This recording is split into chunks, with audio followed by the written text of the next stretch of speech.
going live. Firing on all cylinders. Let's boost that up a little bit. Okay. Welcome, everyone, to the Stalwart Initiative. I'm Kyle, and today we're back with our community game, The Great Miasma. It's our West Marches style D&D 5e campaign, and I'm here today with a mostly fresh batch of prospect adventurers? Question mark? Words. So a fresh batch of players to, for the most part, to see what's going on in the city of Mollus and outside the city, in the countryside, in the Great Miasma. So I'm not going to give too much away to these players, and hopefully they caught a little bit through their characters caught a little bit of what's going on through the town, and they've actually each in their own way found a reason to go visit Elder Pimley, who is the oldest person in the city. He is a gnome, and he is kind of spearheading this initiative or movement to start getting people to go to adventure out and find a way to save this slowly dying city. So today's adventure is going to start in Elder Pimley's study, and this is like the command center for all these adventuring characters. And he leaves the doors to his study wide open, and it's pretty much a separate building on his house.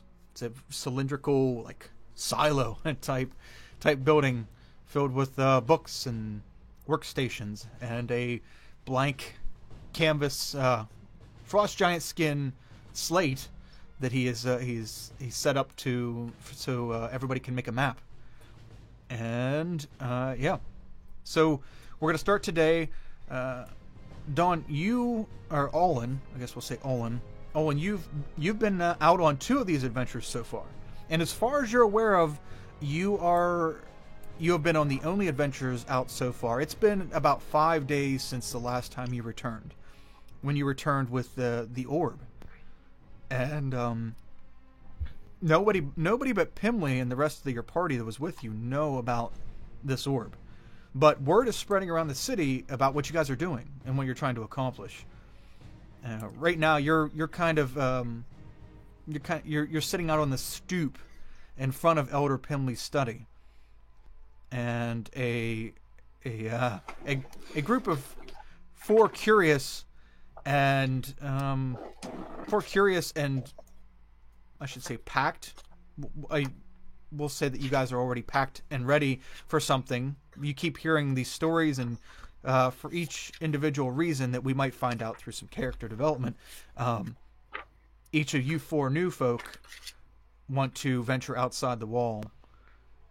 And Dawn, they're kind of cautiously approaching Pimley's study. Okay. Well, I'm not cautiously. I would be very boldly. Yeah, and I would be very very eager to get there. I almost seem excited. Yeah. All right. Well, I'm sitting out on the stoop, and I'm looking at this orb. I'm curious as to its construction. After Pimley told me what it did, I'm considering trying to replicate it. But that's a story for another time. And seeing these adventurers head my way, or these would-be adventurers head my way, since they haven't been out yet, I'm just gonna tuck it back in my bag and pay them attention for a second. Why, hello, gentlemen. Hello. Hello. We're here to see Elder Pimley. Oh, he's inside. Is this your first time talking to Pimley? Yes. Yes. I'm gonna warn you, he's a little weird. But you should be safe. Go ahead. So, a couple questions out of character. Is the town small enough that we know Olin? If you don't know him personally, right now you know of him, especially since this whole thing started, because the names of the few people that have gone out were thrown around pretty quickly. Okay, so we also know that he's been outside of the city. Yes. Okay. So, Jasper will look at Owen and just be like, "What's it like out there, Owen?" Well, I'm not gonna lie to you. The last time we went out, one of our I don't want to say recruits, volunteers died a very, very horrible death. It's not the kindest of places outside these walls. Is there anything out there? What's there? I mean, last time I was out, I saw burning skeletons. Time before that, I saw lizard horse people. And yeah, I don't really know why I keep going out there. Wait, Fascinating. isn't it any amazing any to see? buildings, any ruins, towns, anything like that? Well, there was the church that John died at. He was ripped apart by burning skeleton.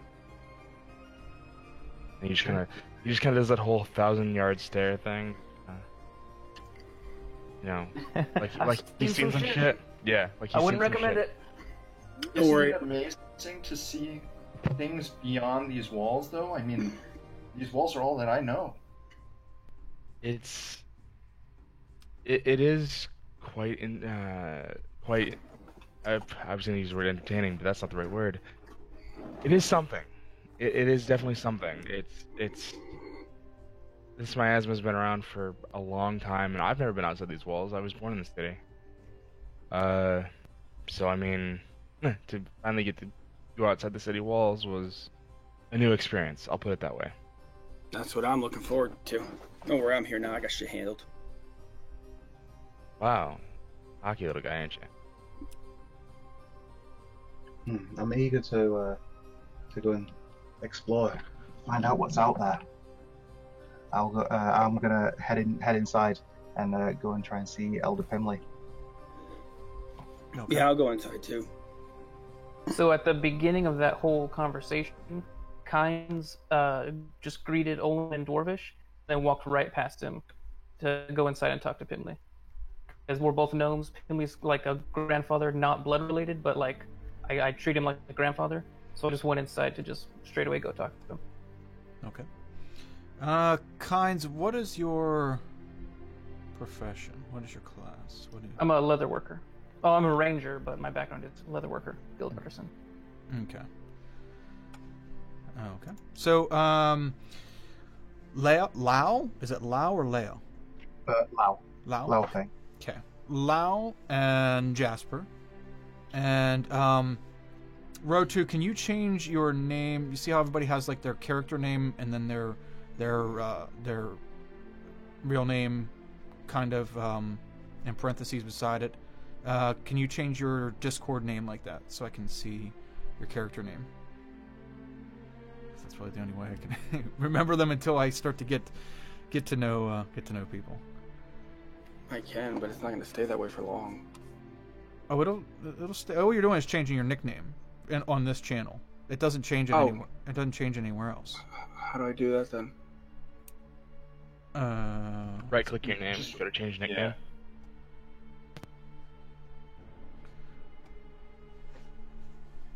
Okay.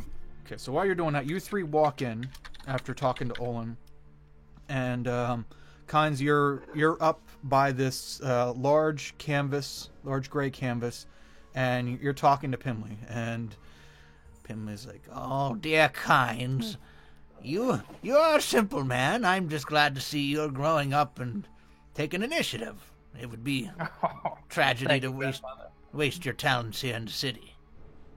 Oh no! Once I heard about everything going on, I was very excited. Because the lizard creatures, I heard about those, and I thought immediately, I can get those skins. I can make something out of that leather. I'll make a fortune. Be wary. From what I hear, they are a formidable foe. Oh, yes, that's what I'm bringing these other people along for. They go in the front, and I stand in the back with my trusty crossbow. Oh, yes. Well, need more gnome representation out there anyway, so good. Very good. Good luck to you. Ah, everyone, you brought everyone else already. Good. Come in, everyone, come in. He kind of ushers... Yeah, I walk in and I greet Elder Pimley. Oh, it's very nice to meet you. Welcome. My name's Lau. I work at the library. Ooh. He kind of points around, like you can see this whole cylindrical building, or this room is 3 tiers of a shitload of books and like little workstations and shit. He's like, yes, I can appreciate anyone who appreciates a library. Okay, Well- as I see this, I kind of trail off, just drifting my eyes, just scanning all the books at the top in absolute wonder. It's like, wow. Right. Oh, I could spend a lot of time here. Well, I'm sorry I've kept this a secret for so long, but you never can be too careful.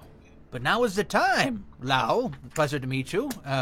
He starts to walk over to the next person, and Jasper, he comes up and puts his hand out to shake your hand.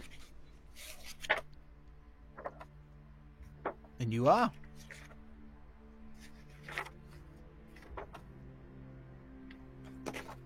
Jasper, Pimley puts his hand out to shake your hand.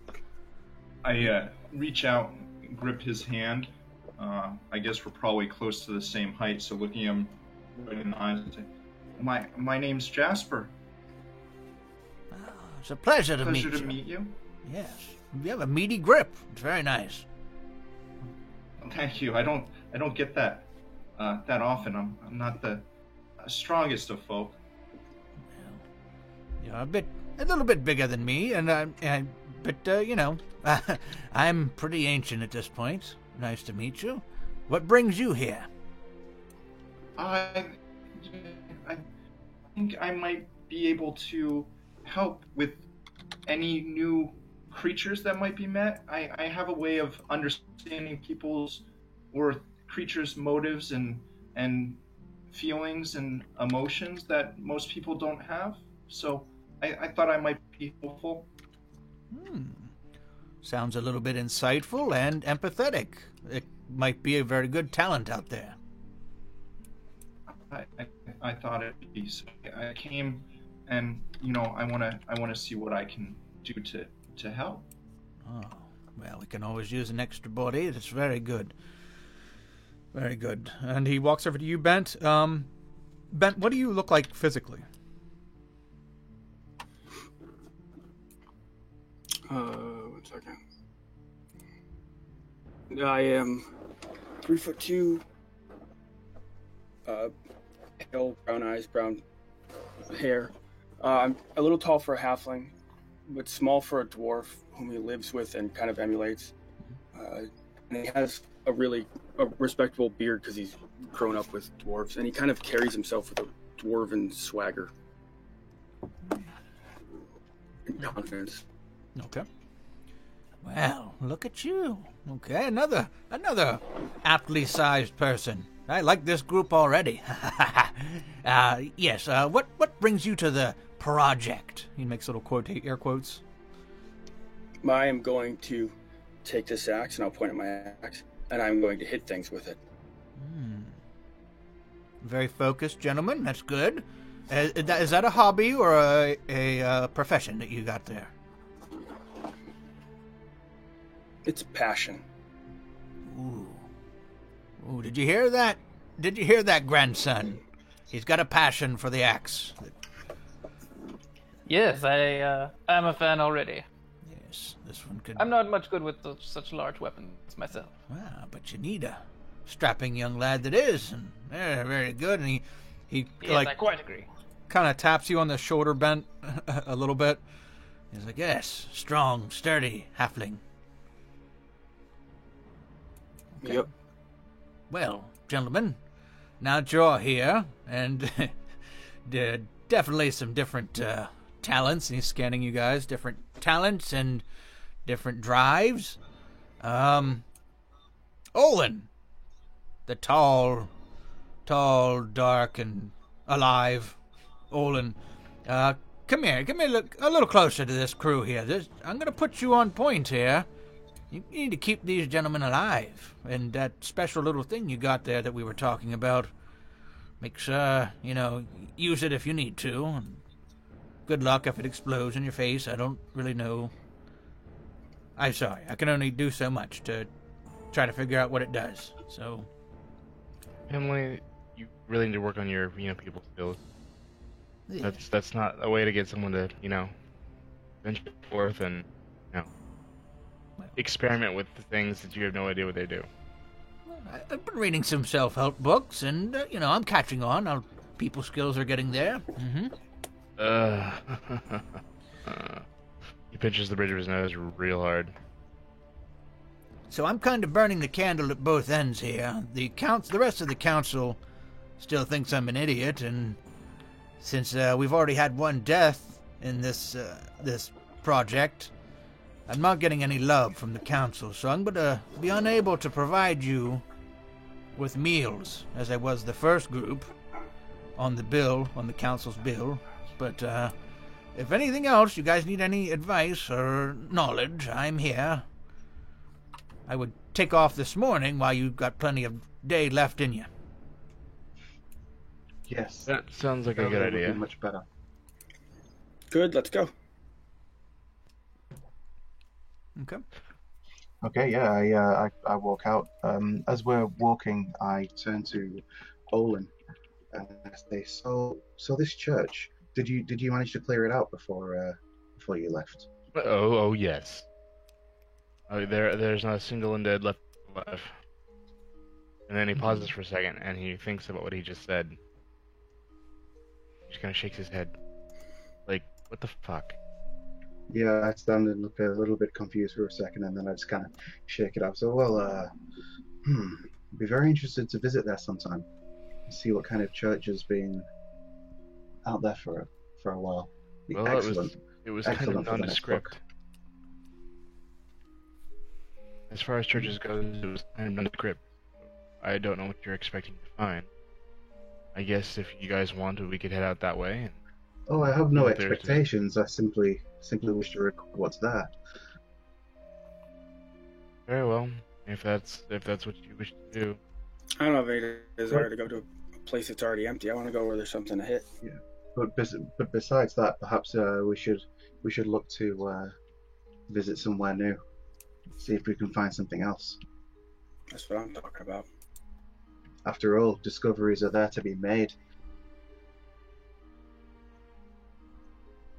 You're not wrong. So if we're heading out, then let's make haste and do exactly that. Because like Finley said, we are literally burning daylight at this point. Yes, let us make haste. I'm glad I packed before. Okay, so you guys leave Pimley's study, and what does everyone want to do? We'll just go straight down the line on mine. Bent, do you have anything loose ends to tie up? What would you like to Nope. do? Okay. Waiting to leave. Okay, so you're just kind of hanging around. Olin, do you have anything to take care of? Not really. Like I said, when you guys caught me, Olin was just kind of sitting there, contemplating how to replicate the orb. Okay. Yeah, when you guys approached Olin, when you were a decent distance away, you saw that he was messing with something. You didn't get a good look at it, but it was had a little pulsating light in his hands. And then when he saw you guys coming, he kind of tucked it away and greeted you guys. So that's really all you were doing, just killing some time. And Bent, you're kind of hanging out with Olin, waiting to go. Yeah. Okay. Jasper, anything going on? Jasper will just be fiddling with like his backpack straps and just look at the other people in the group and say, before we head out, maybe we should all take a little time to get familiar with what we do so that we don't step on each other and or get in each other's way while we're out there. That's an excellent idea. I have some magic skills. I just don't really know how I got them, but they've just always been there. And I can do some things. And Jasper makes an illusion appear, just like a little stool thing over 30 feet away or so. Okay. Like a that- chair, like a stool. Like Yeah. Oh, okay. Yeah. Like just a wooden stool appears. Just like I don't know how that will help us, but maybe. Well, perhaps through some ingenious use of the skill, perhaps it could be the difference between life and death. So he like summoned a chair. I create yeah, a chair appeared and then disappeared. You don't. Well, I was gonna, when it was there, I was gonna try and walk over towards it, and it's gonna disappear, I guess. But Yeah. is it real? I mean. Well, I'm asking, is it real? No, it's just in your mind. It's a mental an image in your mind. You can't throw an image. Oh, it's No, more but that's a wonderful trick. Imagine more of if a we're talking to someone and we try distraction, and get them to possibly? sit on it, and then it's gone, and they fall I on their mean- butts. that's how I've used it in the past. You know, a little funny thing, liven up the tavern crowd while I'm working there. Is it just chairs that you can create, or can you create other things as well? But no, I can make other things. You know, if you want to see a fire and a fire appears, although it's not a moving fire. It's just kind of like a still image of a fire. Okay. Can you make people? More like a statue. I'm getting the feeling these things don't move at all, right? Yeah, or I can make a sound.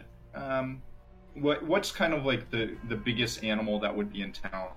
Horse or? Yeah, there are a few horses left. Yeah. Okay, Horses so just kind of like coming from behind somebody, a horse's neigh appears, like just sounds right behind them, but there's no horse there. Okay, a little whinny. All right. Mm-hmm. Excellent. This could be very, very useful. Could you perhaps create, say, a fake wall? Oh, just a very, very small one, and like a little 5-foot long wall appears. Sort of one like kind of the size of a door. Yeah. Yeah. And then I say, I can do a few other things, and I will mage hand up like a rock or something and just float it in the air. Okay. Aha. I could do this as well. And I also use Mage Hand to make a rock float. But Although my magic's perhaps slightly different. Can I make an Arcana check to find out what sort of magics he uses? Sure. Yeah. As you're studying what he's doing in comparison to your own abilities, go ahead and make an Arcana And- check.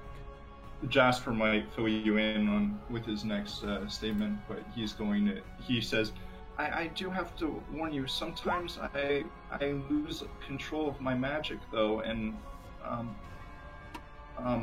strange things might happen. Kind is immediately gonna step away, and like maybe sneak a little bit behind Olin. Olin is gonna stand there like he's not afraid, but he's inside. He's like, well, shit. Yeah. Well, shit. It hasn't Interesting.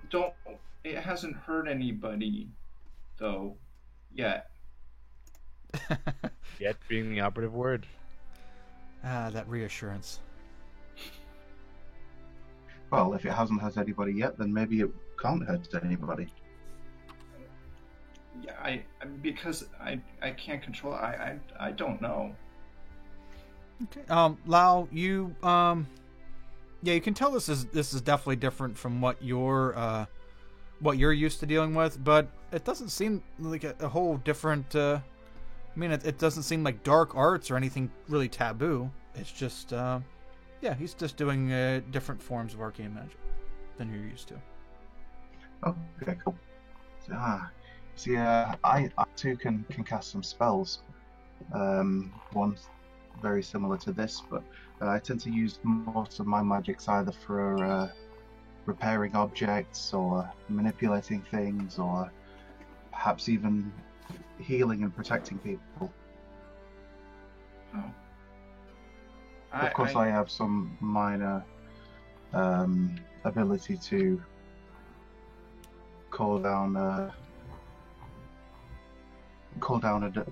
sort of a divine light, as it were,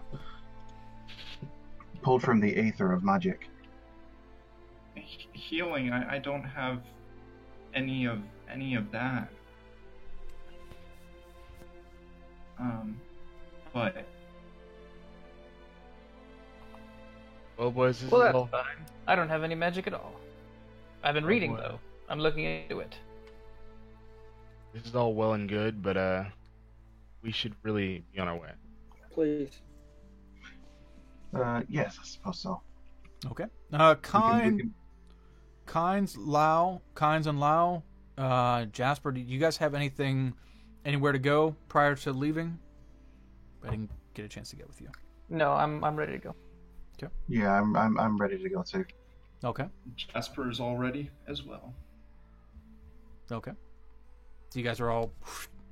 Okay, so you guys are having your actual pre-adventure meeting. Okay. Yes. All right. So let's head out. So what does sort of everybody look like? Olin is a very large human. Stands about 6'8". Very large for a human. Okay. That's really the most descriptive thing about Olin. That he's just a very big Big person. guy. Yeah. All right. Yeah, I thought you were a dwarf earlier. I was thinking of Sal. That's why I greeted you in Dwarven. That's fine. I think Olin knows Dwarven anyway. Hold on. That's the human on the sheet. No, I think he knows knows Dwarven. Dwarven. Yeah. I mean, that would work.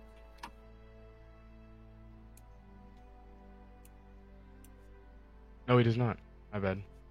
I know. Okay, I would have greeted you in common then, obviously. I'm not a crazy person. Yet. Where are you? I might be. Things we All don't right. know about you. So shall we make a move? Yes. Yes, sure. as we approach the gate, Kynes is gonna you'll see the palpable excitement slowly be tempered, as it's like it's business time now.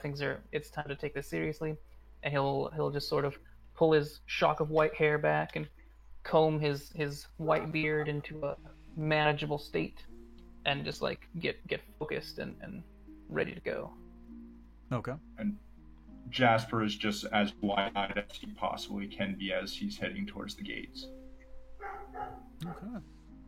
There's no hesitation here. I'm eager to go. Yep. Same. So you guys start heading towards the gate, and you guys see a gate guard who kind of looks at you a little like, awkward for a second, and realizes what you're doing, and then kind of shuffles over and starts opening up the gate. Gives you guys a nod and says, "Don't die out there." I Do don't my very plan best on not to. I'll try to keep these guys alive. Okay. I mean, you scoff, but I'm betting on it. Okay. So the gate opens, and you guys are confronted for the first time, other than Owen, for the first time, taking your first steps out of this city. Now, over the last few weeks, the miasma, which is it's like a fog cloud. It's a vapor, but it's not quite thick like real, not thick like fog. It's more of a mist. And a few weeks ago, it started changing its elevation.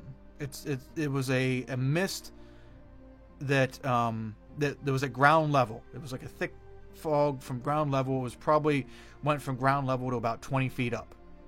And over the last few weeks, it's slowly been moving up. So now at this point, the miasma starts at like 15 feet in the air. And then if you look up into it, you can't see through it. It's a little too thick to see through. You can kind of get vague shapes, like if something would pass over you. But it's rising for some reason in the atmosphere. And now you can actually see in front of you for the first time coming out of the gate, because it is elevated.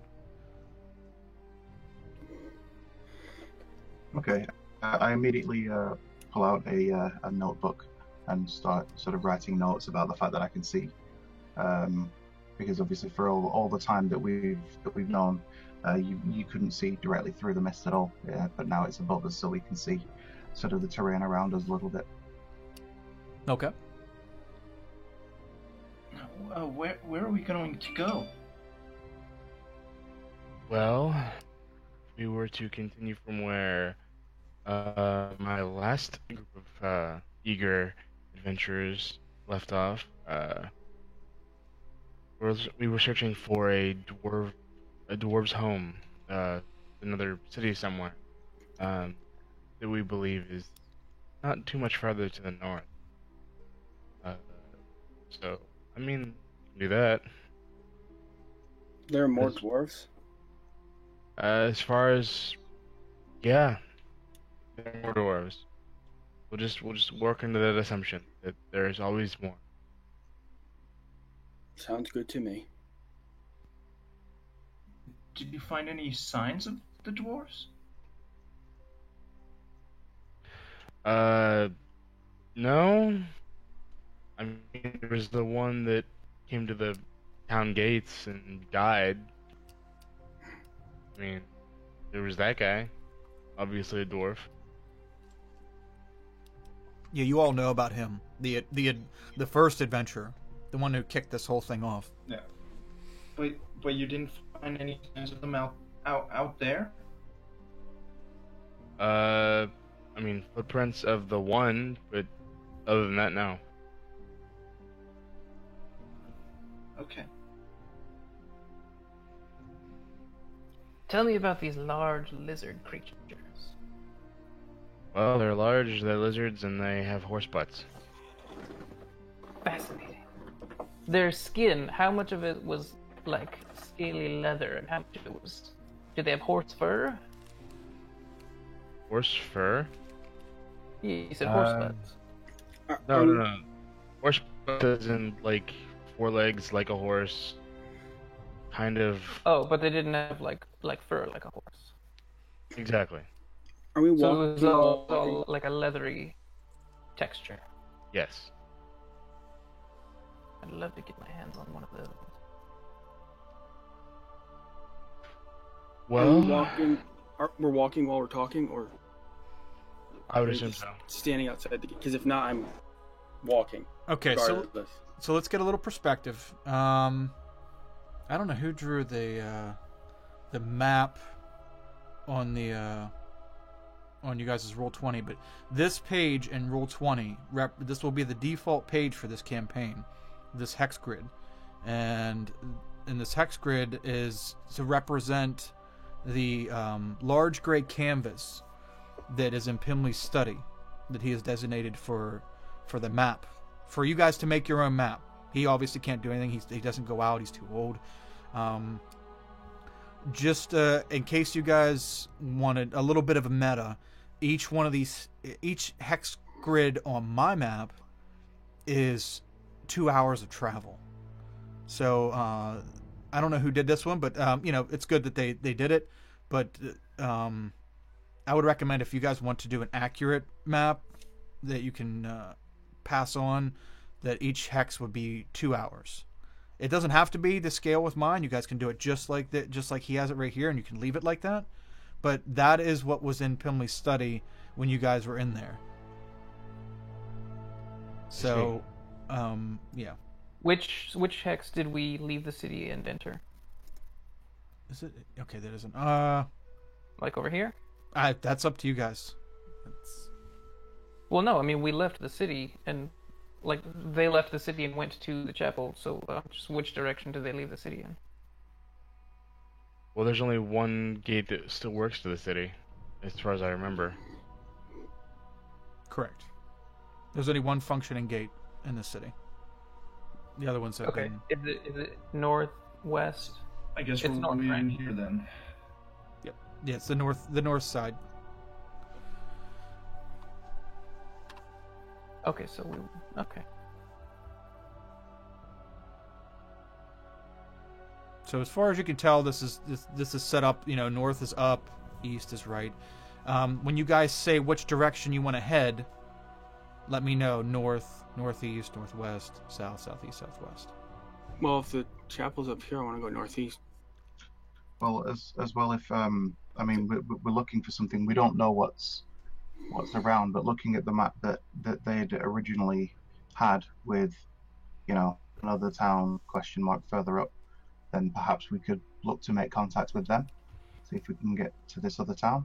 I believe that other town is the town that we were heading towards where the dwarf came from. Okay, I believe. So I mean that could be excellent if we could make contact with another town and see what they've been up to for the last sort of 500 years. I think we need to find out what's in our own backyard before we start trucking out across who knows how long a wilderness.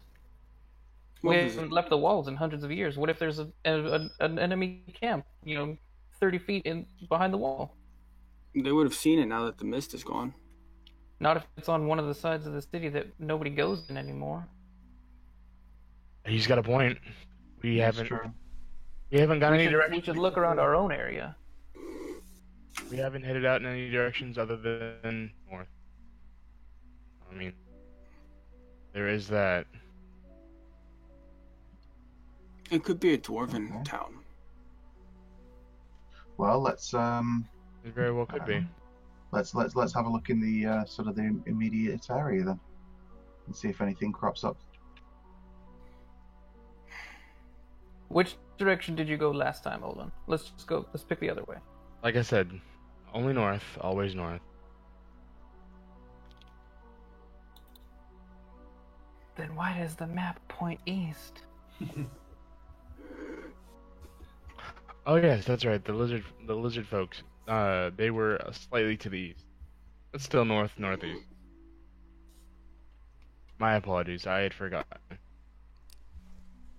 I think whoever drew the map didn't understand cardinal directions. I mean, we only have one cartographer in town. So, Well, let's try southeast. Yeah. Let's skirt around the city down that way and make sure everything's all right in our own backyard.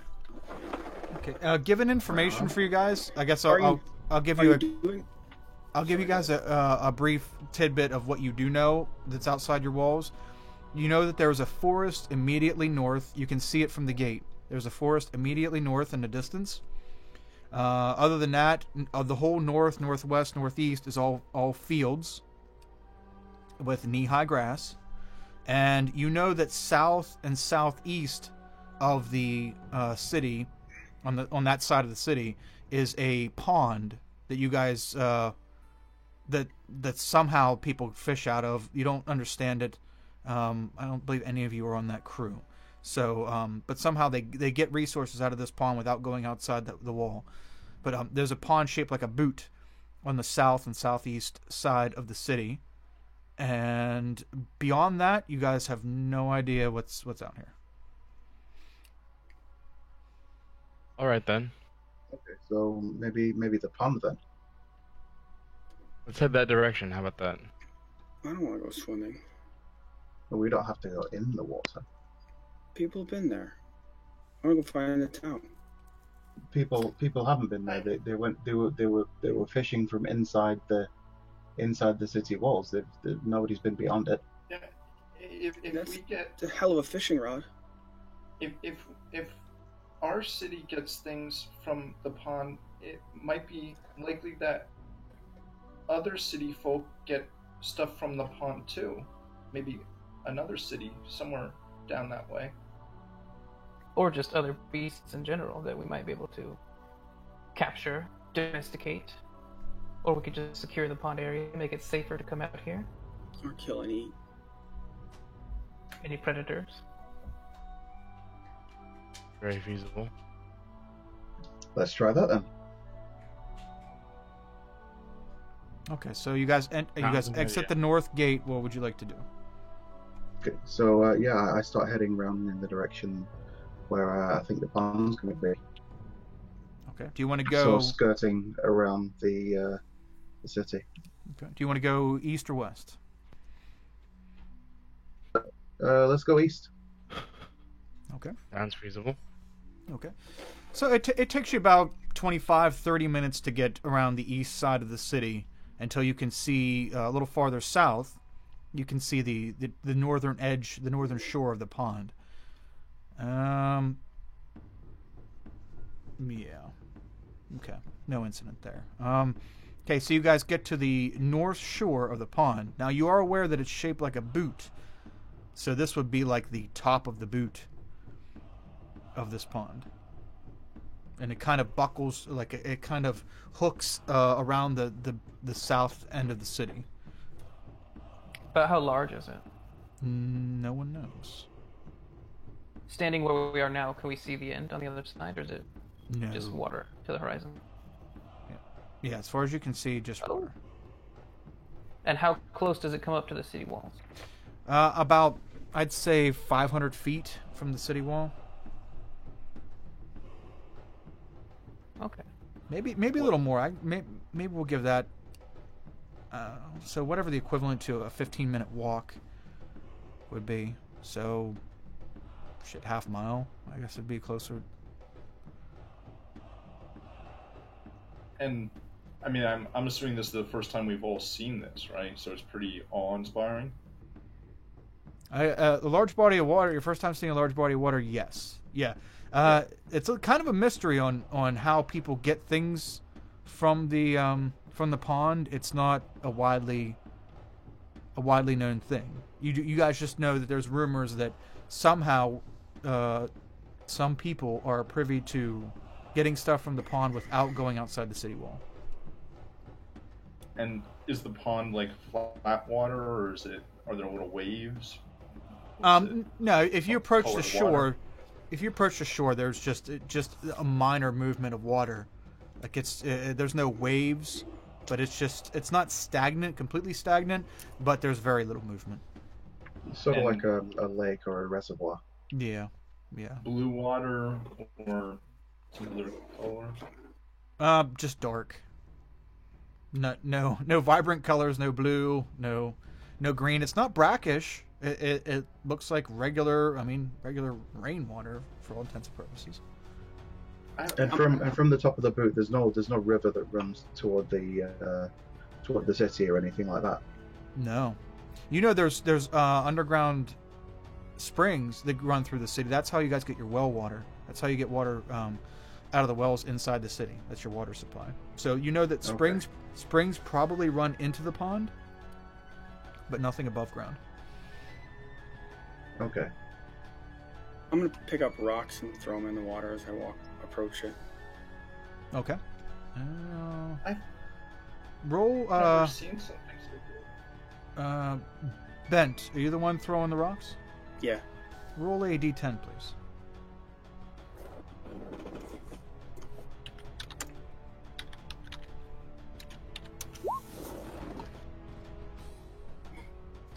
Oh, okay. One. Okay, so you take like a handful or just one at a time? Pick up a couple and toss them one at a time. Okay. I'm notably bored walking to the water. Sure. Yeah, and rightfully so. I mean, this was supposed to be an adventure for you, and you guys are staring at a pond. Okay. One moment, please.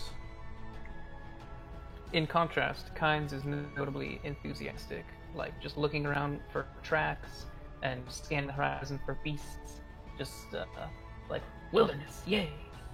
Yeah, same with Lau. He's got a little notebook that he's sort of scribbling notes in, and is also drawing little sort of diagrams of like the pond and what he can see and things like that, and okay. annotating them. Okay. And Jasper's still wide-eyed, standing only 3'1". This pond seems extraordinarily large to him. Oh yeah. Okay, so yeah, and rightfully so. I mean, this is the first. It's like staring at the ocean for the first time as a child. Wow, it just this is just a huge body of water. Bent, you as you start to throw rocks in out of your boredom, you see something on the shoreline, about 40 feet. You're looking down. You're looking south. You guys are looking from the top of the pond south. And as you're looking out where you're throwing the rocks, you see a little farther down the shoreline, on which would be the left of the pond for you, you see like a little flicker of light. And then you see another little flicker. It's like a blue light. And then it goes out. It seems like every time you start throwing rocks, there's a little flicker. Okay.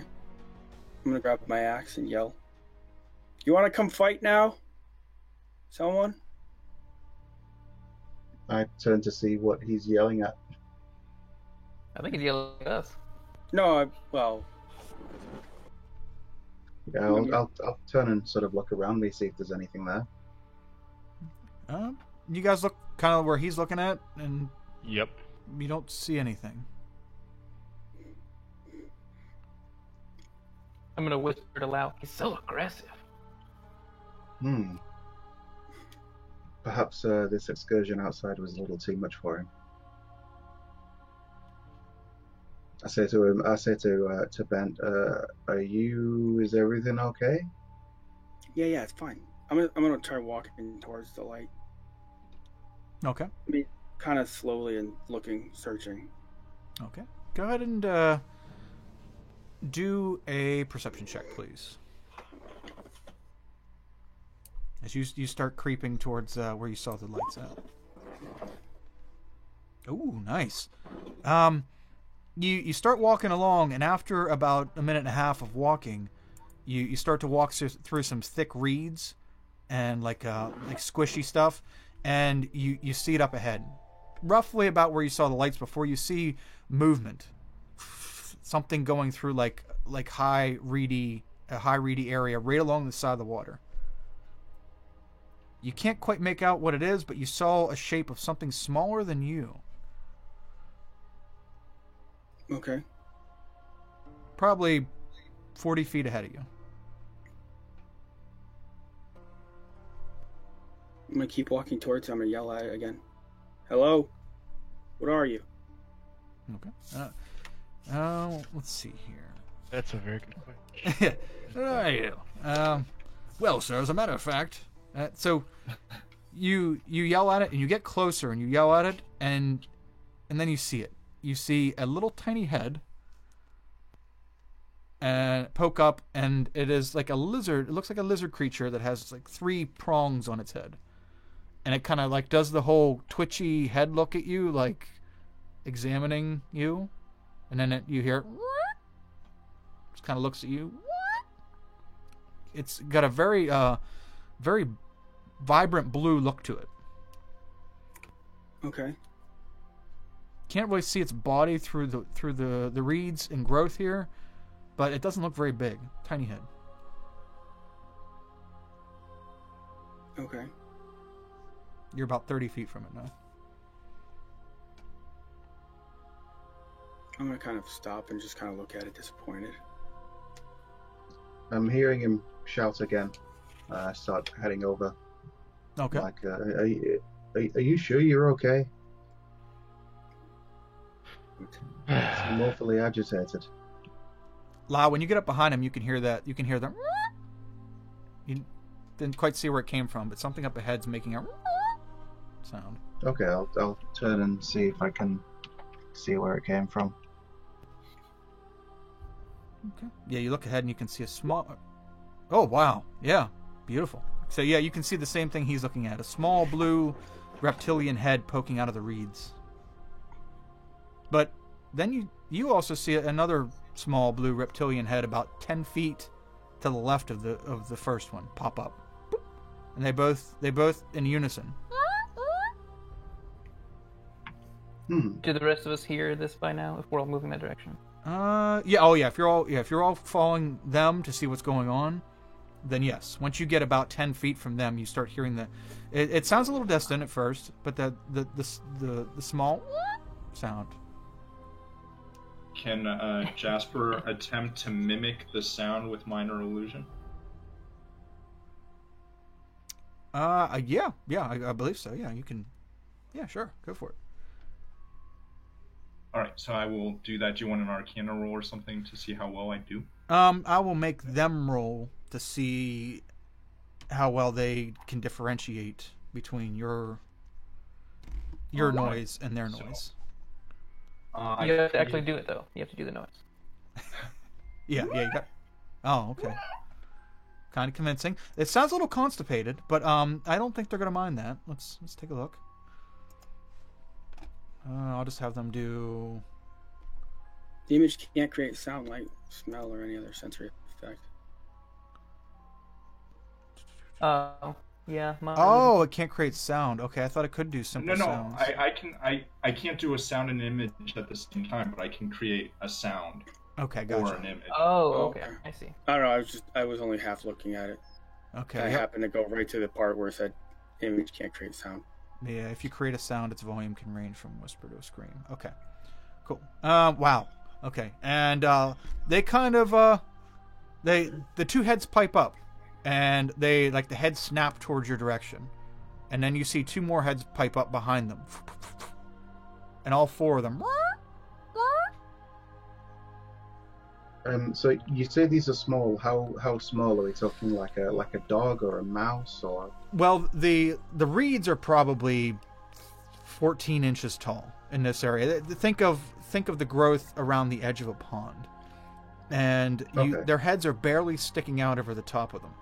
So about 2 feet tall, I'd say. They're roughly, if they're standing on their legs, if they're standing flat-footed, if they are bipedal, it would be. They're about 2 feet tall. Okay, so yeah, nearly giants. And you see the heads duck down, and it goes quiet. I draw my crossbow. Olin brings up his sword and tries to fill out. I just pull out my book and start taking a couple of quick notes on what I've seen. Okay. And a little sketch of their head that I saw. Okay. Start scribbling it out. Once I've done that, I'll put my book away. You guys hear a shuffle in the area as though they're moving around in the reeds in the brush. But other than that, after that, it gets quiet again. There's nothing. Should I make their noise again? I'm gonna get defensive. No, let's carry on and see what's going on. If that's what I think. They didn't seem hostile, so. But not openly anyway. Yeah, but probably best not to bother them too much. Not to antagonize. Yeah. About how far away were we from them? 30 feet. Okay. And this marshy reed, are we in that right now, or is that closer to the water's edge? That's your choice. Whether I believe that that Bent walked into it when he first made contact. So you guys can either be in it or right beside it. Okay, so it extends maybe 30, 35 feet from the water's edge? I'd say about 20 feet from the edge of the water in, and then Okay. Beyond that, it's just regular ground. Yeah, Jasper definitely wouldn't have walked in because it's so high relative to his height that he wouldn't have felt safe in there. Okay. I'm the same height as. I'm only 3'2". I'm a halfling. Okay. So the So is Jasper, yeah. so this would be in the reeds, between the reeds and the water in there. It would be roughly up to like almost up to your waist. Yeah. Okay, I will have been standing in the marsh with Bent, but after after they disappear and after I've made my little notes, close my book and sort of walk out of it, carry on having a look around, examining the surroundings. Okay. I'll walk out at the same time. Okay. Yeah. So you guys go all walk out of the marshy area. What would you like to do? Let's start skirting the edge of the lake, and keep an eye out for any more of them. Keep an eye out for tracks, and just see what else is living out here. Yeah, it's a good idea. It's a good idea to get a good view of our surroundings. So if you guys will keep your heads up and watch my back, I will put my head down and start looking for tracks and creatures and signs of life. Sure. Okay, so are you guys heading on the western side? Like, remember I said it's the top of the boot? You guys were on the north. Are you heading on the western side and heading south, or the eastern side and heading south? Do we know which way the boot points? Yes. Yeah, it points left. Straight up, and then... So the boot points to the west, so I would suggest that we go to the east. So that we're going along, like, that ankle of the boot. I just assumed we were on the east side. Yeah. Yeah, okay. Sounds good. Okay. Yeah, I still had you guys kind of at the top, because he discovered these things, like, right when you guys got there. So, okay. So you guys start skirting the eastern side of the pond. And you head south, and you head south for a while, and then you can see where the pond starts to veer west, up ahead. I think on a regular basis, I'm gonna yell out if he's found anything. You found anything yet? Have I found anything yet? You can make a survival check. You said you were looking for tracks? Yeah, I'm just looking all over the place. Tracks, beasts, Okay. Life, that kind of thing. I do have the Ranger natural terrain, natural explorer thing. And then my favorite enemy is beasts. Beasts? Okay. So if those are present, I think I get advantage on checks to find them or something. Okay. Advantage on survival checks to track them, as well as intelligence checks to recall information about them. Okay. So if that applies, you just let me know. So survival check. Yes. Yeah. Do a survival check as you're glancing around, checking out the flora and looking for animal tracks. And yeah, the last thing you saw a few reptilian tracks around the very edge of the little bog area that you saw those lizards in. You saw several little tiny reptile tracks, but other than that, you haven't seen anything yet. Okay, I'll just point those little things out as we're moving along and just keep going. Okay. By the way, would I have seen sort of enough of these creatures to be able to make a nature check to try and guess what they were, if it's something that I've ever heard of in the past or anything? You can make a nature check. Do it with disadvantage because you've only seen their heads. Okay. Okay. Yeah, you're not quite sure what kind of reptile they are. It appeared as though they were just strange blue reptiles. Okay. Very unique. Not you haven't seen a picture of them in any of your books that you've been studying. Okay. Well, maybe we'll catch a better glimpse of them another time, and I can research and find out what a little bit more about them later. Okay. All right. Yeah. So let's keep heading on. So as the pond sort of veers to the west, what is sort of further south in the direction that we're heading? Okay. Once you guys get down to the heel of Bootlip Pond, you look as you look south. southeast, northeast, it's all open plains. Okay. And then westward is your is the pond continues. And now Okay. here from the southern end, if we look north, If you look north, you're can looking we at the see pond. the outline of the city, or is it just way off in the distance? Yeah, it would be just not quite close enough to be able to make out the city. Okay, so this is quite a large body of water. Yeah, they call it a pond, but I mean, from you guys' experience, at least those of you that are learned folk reading books, this sounds more like what they call a lake, but the name has been known as Bootlip Pond. I call it Boring Boot Lake. All right. Let's. I start leading us west. Okay. Kynes, roll a d10 for me, please.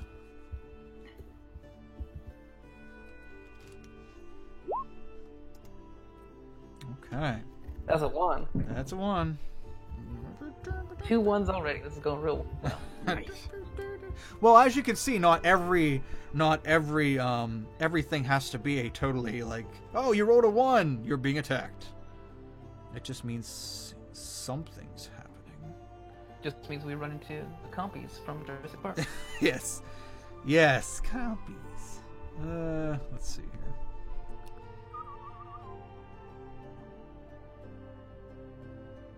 Ooh. Have we been traveling since I've started this survival checks? Have we been going for more than an hour? It's been just shy of an hour right now. So what I'm gonna do is I'll split each time I mean, actually it's kind of difficult because the lake doesn't conform to the hexes, but since you've started on like the middle of the east side, we'll say it's been about 45 minutes, but it rounds up and rounds down. So I may say 15 minutes, and you made this check to see if you ran into anything, but that's going to encompass the entire hour there. Well, it specifically applies to my natural explorer ability. Oh, okay. So yeah, for about 45 minutes, we'll say you guys have been traveling. Okay. Let me see when we find this. Oh, is that it? Oh. Ah, there we go. Okay, so you guys, you see that as you continue westward, you are heading. You can see the edge of the Bootlip Pond in the distance, the farthest western edge. But to the south, you see what looks to be a swampy area. And but as you're looking south and seeing the swampy area, you see there is how do I put it? It's marshy, it's wet, and actually I'm going to give you. I mean, you guys are going to have plenty of insight on this.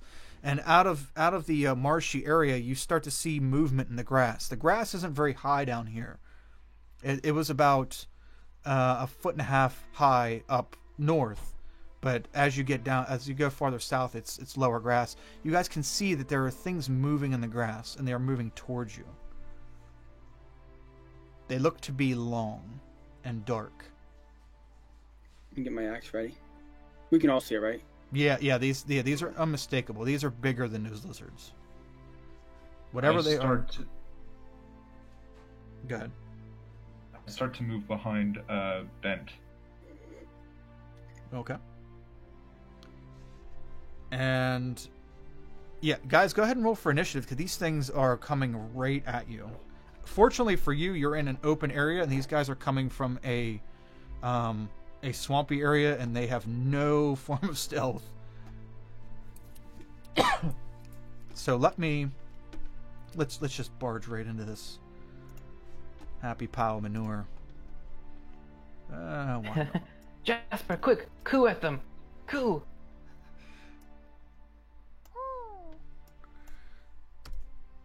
Nope. Okay. So we will say that this area down here is the marshy area. Okay, it stops right here. Marshy area. Rawr. Okay. And what appears to be snake-like creatures about the size of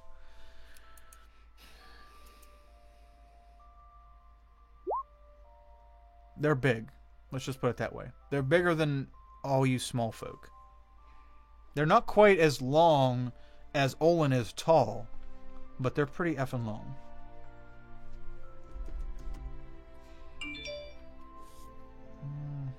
Do I recognize these things? Do you recognize them? What's your... go ahead and roll a nature check with... Yeah, go ahead and roll a nature check. Well, I was more or less asking, are these the same lizard type things that I saw before? No, these are snake-like creatures. You can see them as they go serpentine patterns in the grass. I'm sorry, I must have missed that part. My bad. It's okay. Well, here's a nature check. Nice. Let me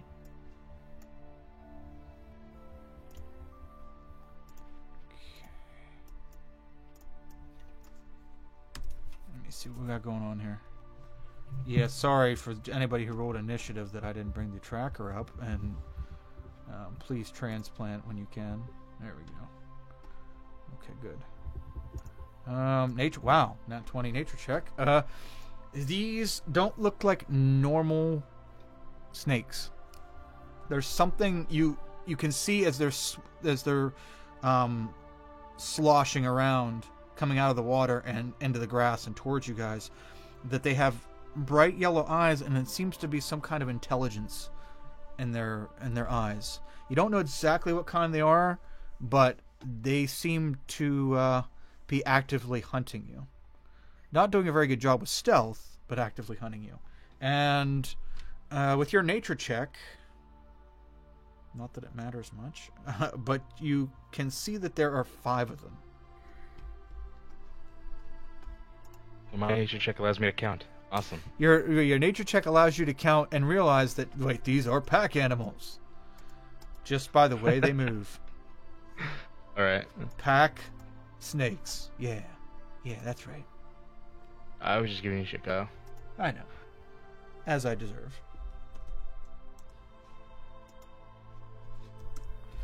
Okay, so... Alright then. I yell for the other guys to be ready. Like you said, it looks obviously like these things are gonna attack, right? Yeah. I should make them go on a flying V. Yeah. Just to represent. Okay. This +1. Wow. Good for you guys. Okay, did everybody roll initiative? 2, Yep. 4, 5. Yep. Okay. Descending. Okay, let's... Kynes is first. Okay, is that the way you guys were kind of formed up here? Okay, and we'll say that... I assume the water is to the north. Yeah, I'm going to drill that right now. Because yeah, I was heading west, so I would have been sort of to the left, out in front of everybody. Okay. Okay. Excellent. Who's up first? Olin, you're up. As you nature check, number checked these guys. Yes. Oh wait. Who has the higher dex? He doesn't have any dex. Mine is 16. Okay. He doesn't have any dex? Nope. Okay. I have a 10. Okay, so there we go. I bumped you up. Pardot. Is this? Yeah, Pardot Kynes. That's my name. Oh, I just thought it was... Everybody calls me Kynes. Okay. Pardot. What you got? That's why I go by Kynes. Because people are like, what? Is this distance accurate on your little grid here? Yeah, that looks good. Mm-hmm. Okay. Then I will just draw my light crossbow, and I'll take aim at the one right here. Okay. Actually, the one to the left of that. That one right there. Okay. And I get advantage on the attack because I'm a ranger, and I get advantage against creatures that have not acted yet in the turn order. Ooh. Which token is kinds? Far left. This one? Yes. Alright. I'm a deep gnome. Oh god. Blood Nevlin. Natural 20. Oh. Yeah. That's definitely a hit. Oh wait. Let me see something. Hold on. Don't take away my natural 20, Kyle. I'm trying not to. Do Just it. let me check Don't something. do it.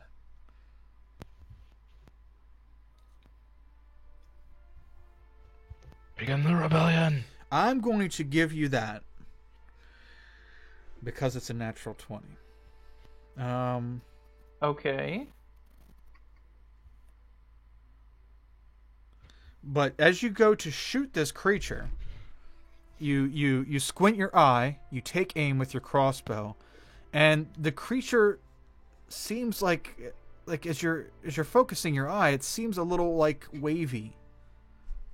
Like hard to get an exact point on it, but you're just so on point that that you sink it, and you shoot it right in the face. 15 points of damage.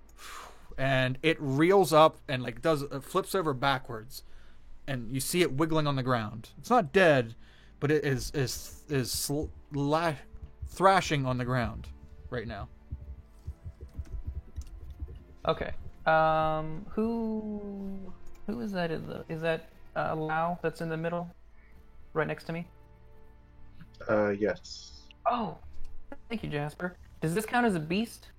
No, it does not. I'd let you know if it does, but no. Okay. It's not. I completely forgot about that. That's okay. That's fine. I'll then try to I'm remember. going to. Yeah, I get extra damage if it's a beast. It was the only favorite enemy that made sense since I haven't left the walls. All right, I'm going to move backwards. Okay. Reload.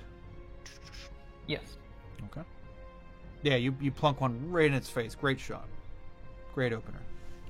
And I'll just sort of take a quick look and see how their skin looks and start imagining, that's probably better for belts or maybe shoes. And I'll just start running through it in my head. Okay. Yep, planning out spoils. Okay. Olin, you're up. You see him just plant one right in his face. Okay. Well, that one that gets planted in the face, it's gonna begin hearing dolorous bells as I toll the dead. Okay. Dong da dong dong. What is that? Wisdom save? Yes. Yep. Okay.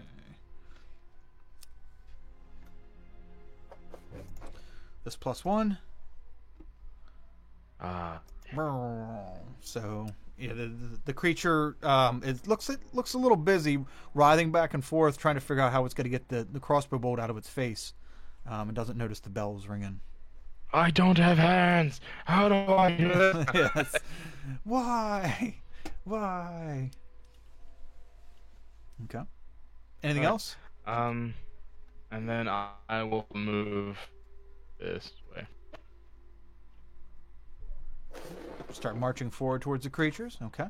Yeah, kind of slowly. Mm-hmm. I'm not overly eager to get surrounded. Okay. Yeah, I don't blame you. That's probably not a good thing. All right, Lau, you're up. Surrounded. Take a bad time. Okay. So I see them all coming for me. The one that's already. In fact, I'm going to leave the one that's already been damaged. So, which one was it that got hit? Was it this one? No, it's over here. Oh, that one. Okay. Yep. So the one just next to it, I'm going to use Sacred Flame. Okay, so the one on the right, you already used Sacred Flame. Okay, so that is Dex save. This +1, another 17. Damn. So you throw out a radiant flame, and it just quickly slides to the side. and it hits the ground. Okay. I'm just gonna back up a little bit Okay. just to create some space. And yeah, I'll draw my light crossbow as well. Okay. So you pull out your crossbow. Okay. Yep. Okay, Jasper. What you got? Jasper is going to create a image of a pig, stationary pig, no sound, no smell, right here. Okay. Okay. Oh, there we go. Beautiful. Oh, give it. Oh, okay. Good. They weren't going to buy it without that second leg. Okay. Good. Very good. All right. And then I will take a step back. Okay. She uses its action.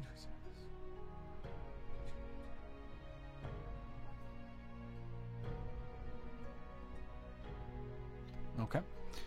Okay. So you create a pig, and there is just a pig just standing there. Okay. And you step back. Anything else? Bonus action? That's One it minute. for my- Oh, okay. Bent, you're up.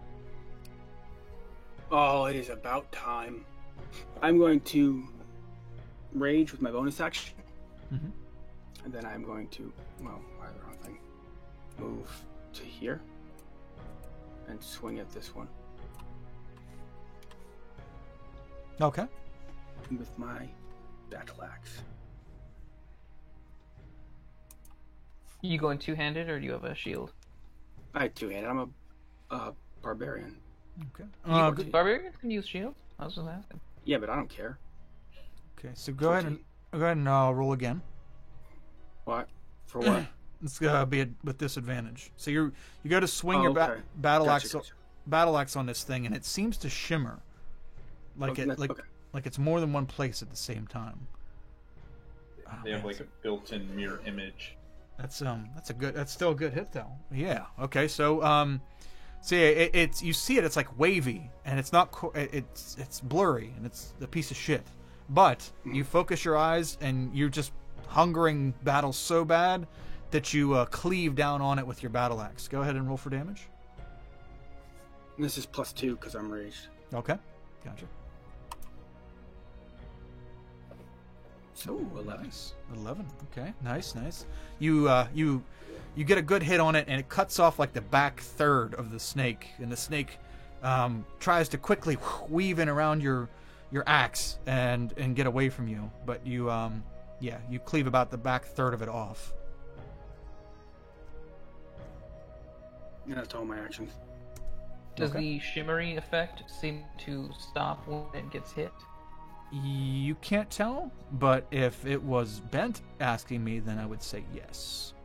No, I would say for you, Kynes, you noticed that the one you were focusing on when you hit him, his shimmery effect went away. Okay, thank you. You're welcome. Okay, so it is the snake creatures. So the one that you just hit, Bent, tries to get away from you, and then when it sees you drawing back to hit it again, it lunges towards your ankle and it wants to bite you in the leg.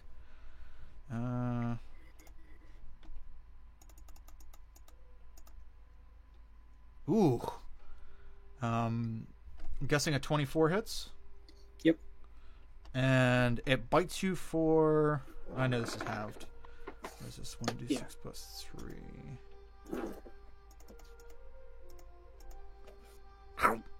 It bites you for 4 halved to 2 piercing damage. Okay. And it looks up at you like hoping that did some massive damage, and you just kind of look at it and smile. And then it instinctively is trying to squirm away from you again. So it starts to go up this way rather than sit there and face you. The one below you is going to come up and try to take a bite as well. This one not so scared. Does a 15 hit? Nope. Okay, so he comes up and he tries to bite you, and you just move your leg, and it reels up as though it wants to do a second attack. It doesn't quite have time to before you react, but it reels up and stands as tall as you are. Okay. And looks at you with its glazed over bright green eyes, and it shimmers. Seems as though it's shaking. Oh, let's see. So this guy over here moves up and attempts to attack the pig. Lunges at the pig and flies through the pig into the other side. And it quickly whips its head back around and is confused on what the hell just happened. Because he flew through the pig. What's it? Oh, really? This one, 10.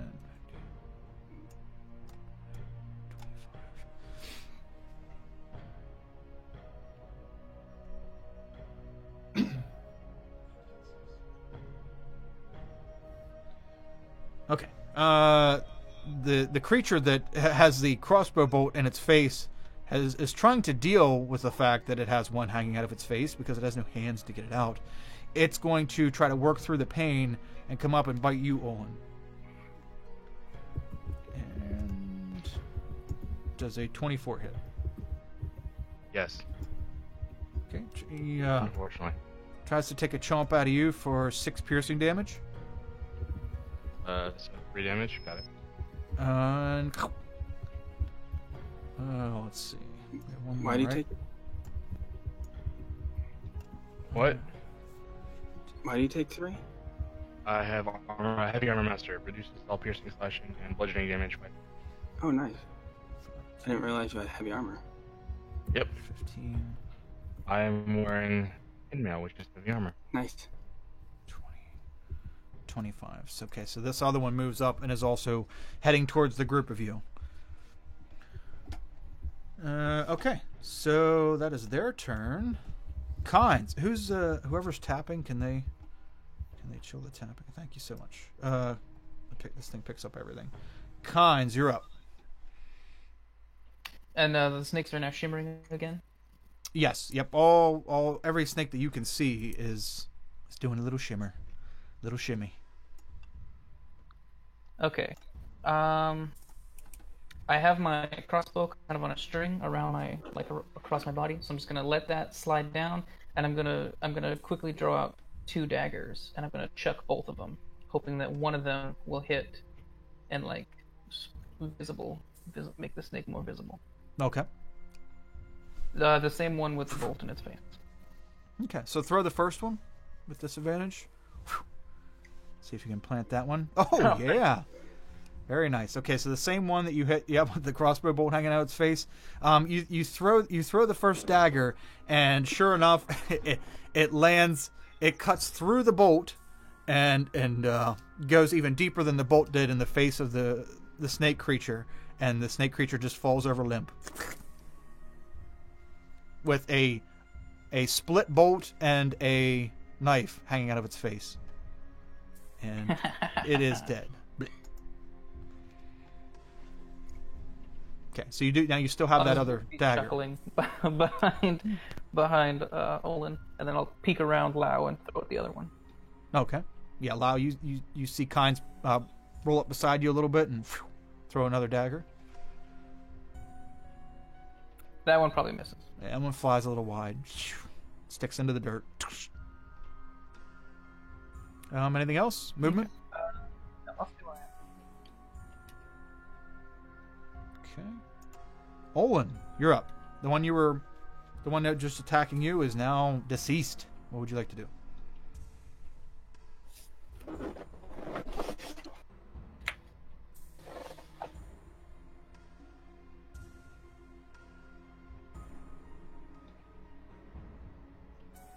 Olin. I'm sorry. My dog was barking, so I muted the mic. Oh, okay. No Muted. problem. No problem. Since the one that is facing me is deceased, I will change my game plan a little bit, planning on macing it to the face. But since it is deceased, I will do second verse same as first, and hold the dead on the other injured one. Okay. I believe there was another injury. Yeah, that one. Yes, that one is indeed injured. Okay, so wisdom save. This +1. Holy shit with the wisdom saves. Holy shit with the wisdom saves indeed. So yeah, you try to total dead, and this one like sees you, like it just, its head whips over to you, like it knew exactly what you were trying to do, and it looks as though. I will walk this and stand right in front of this guy. Guys, they're immune to magic. I'm beginning to think that. So.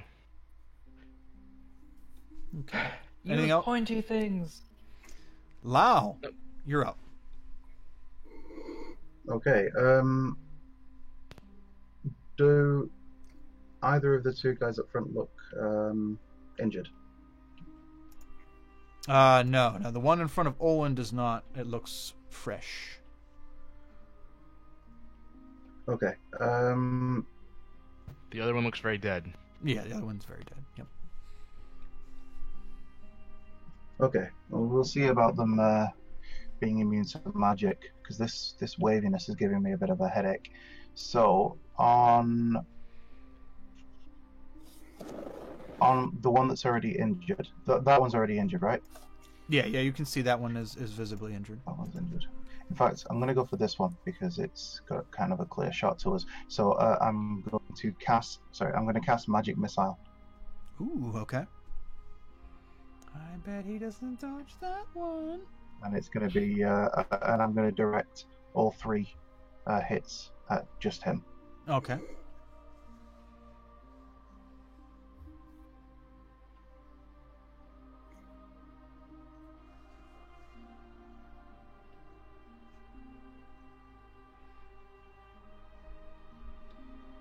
Okay. So altogether it's just 8. Okay, so boom, boom, boom. As they pummel, as the magic missiles pummel that snake, the snake, who looks like he's heading towards you guys, or it looks like the 2 or 3 of them, because it seems to be shimmering in and out, looking like it is multiple creatures at one second and then one at another.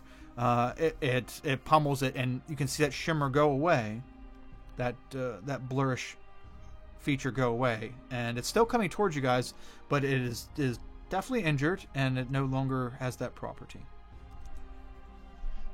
Cool. That'll end my turn. Okay. Jasper, you're up.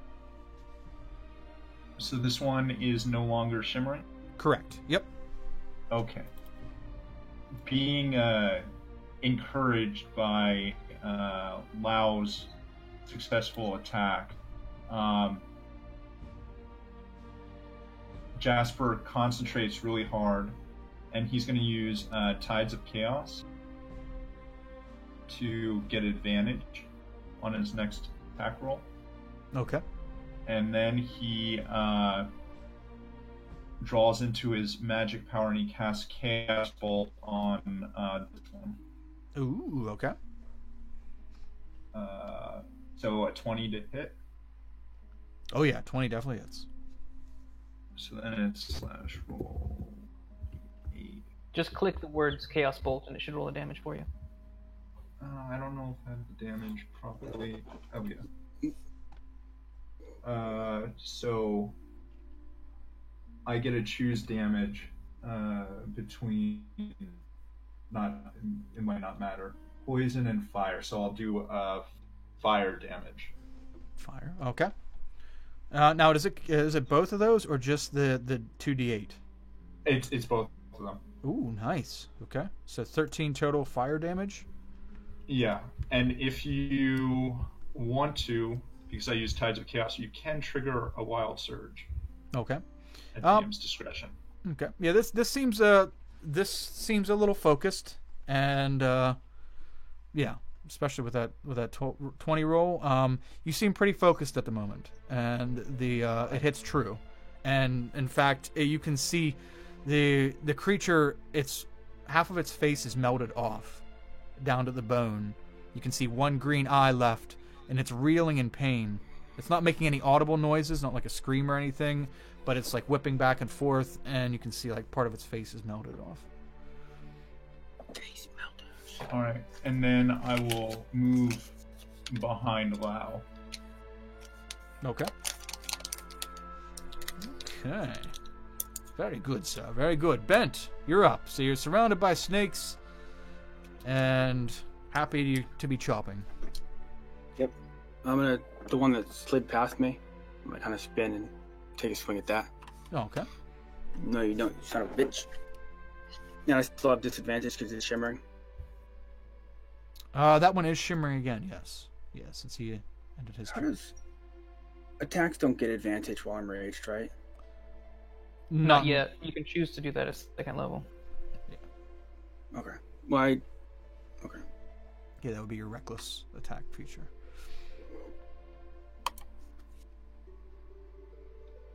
Wow, it turns out you don't need it. So you do a graceful spin around, and this thing's trying to run away from you. And yeah, you don't want to play that bullshit. So go ahead and roll for damage. And it's +2 because I'm raged. Okay. So 9. Ooh, okay. So you cut down on it, and it's a good slice. You slice a nice wedge-shaped chunk out of the middle of it, and it briefly looks back at you, and you can see that it's no longer such a sly and calculating look on its face. It's more of a panicky, "Oh shit, I'm almost dead" look on its face, and it's still trying to run away from you. Anything else? Bonus action? No, that's it. Movement? Okay. No, that's it. Okay. So the one you just chopped is going to try to flee from you. You get an attack of opportunity, and it is not at disadvantage anymore because you hit it.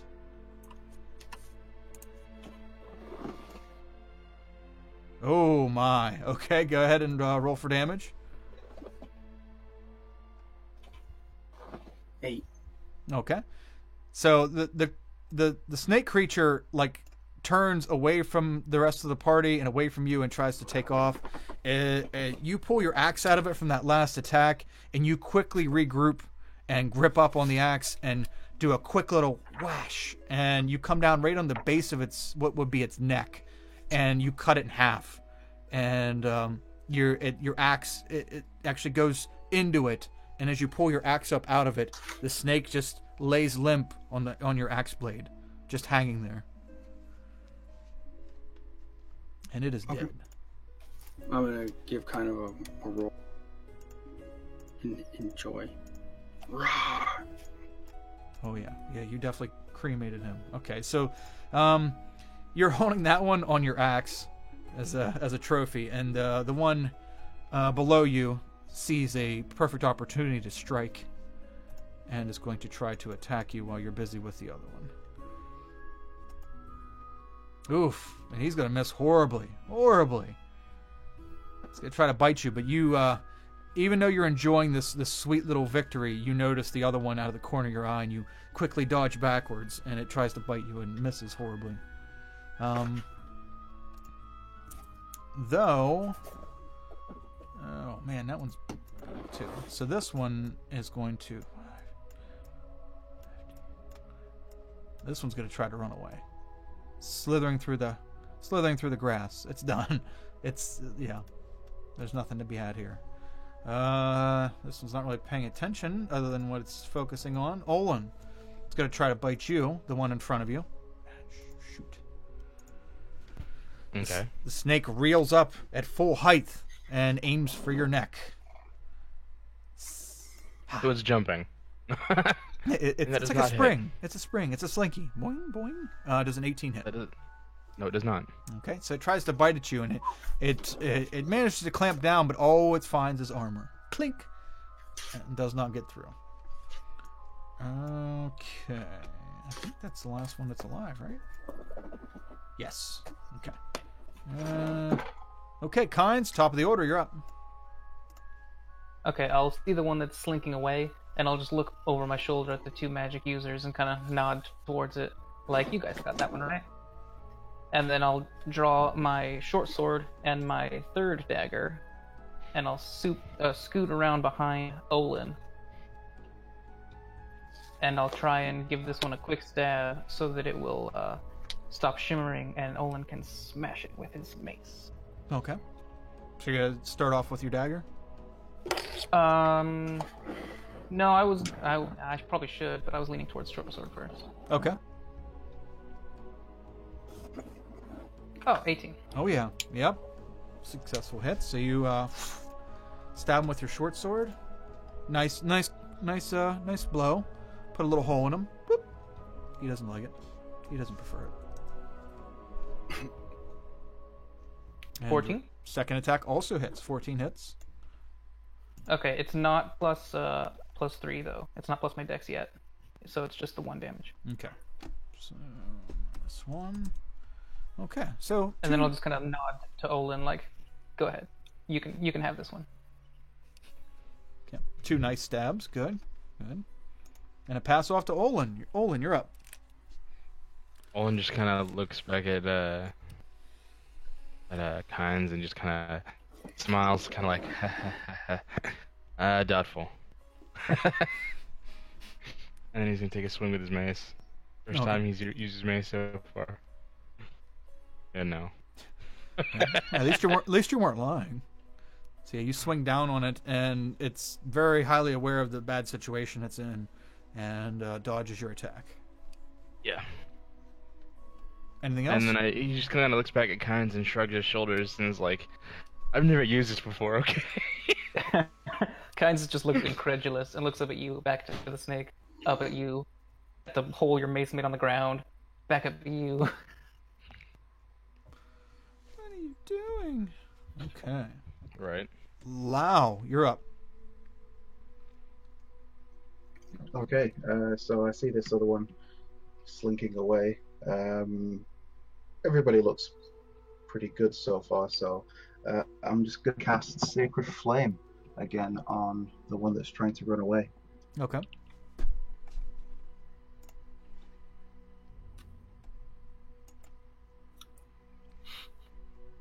Damn. Damn wisdom, bro. Yeah, Nice these damage. guys These are are some wise-ass snakes. these guys are dodging. Wow, yeah. It's weaving in and out. It's kind of hard to hit, with it running away, going through the grass. It's understandable, really.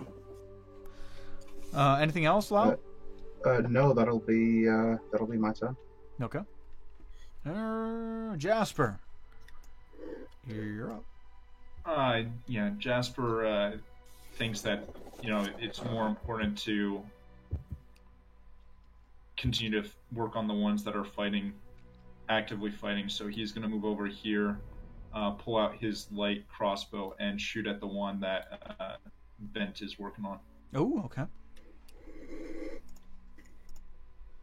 Good. Has that one been hit yet, or does it have disadvantage? It has disadvantage. I guess it doesn't matter. So you fire off at it, and it just flies a little wide. And out into the swampy area. Bloop. Oh, it's tougher than it looks to use this thing. I'll give you some lessons later. That's all that I'm doing on my turn. Okay. Ben. Yeah. No, I turn and face it. Oh, you want some then? Flash at it again. Okay. Well, that again. That's the first time. And this is I have disadvantage, right? Yes. Yeah. This one's still fresh and. Good okay. I don't think an 8 hits. You try to slash at it, and you slash, and it looks like it would have been a hit, but it doesn't hit it. For some reason, it doesn't hit it. This thing is kind of shifty. Anything else? I'll swear at it in Dwarven. Okay. And then no, that's it. Okay. It's going to ignore your Dwarven swearing and raise you a bite. Or try anyway. Oh no! Another horrible. This one's garbage attack. It's gonna try to bite you, but you're already all over this thing. Even though you couldn't hit it, you still, you still see him coming a mile away. This other one's 25 feet farther over in this direction, out into the grass. He's now becoming very difficult to see, and yeah, it's pretty far away.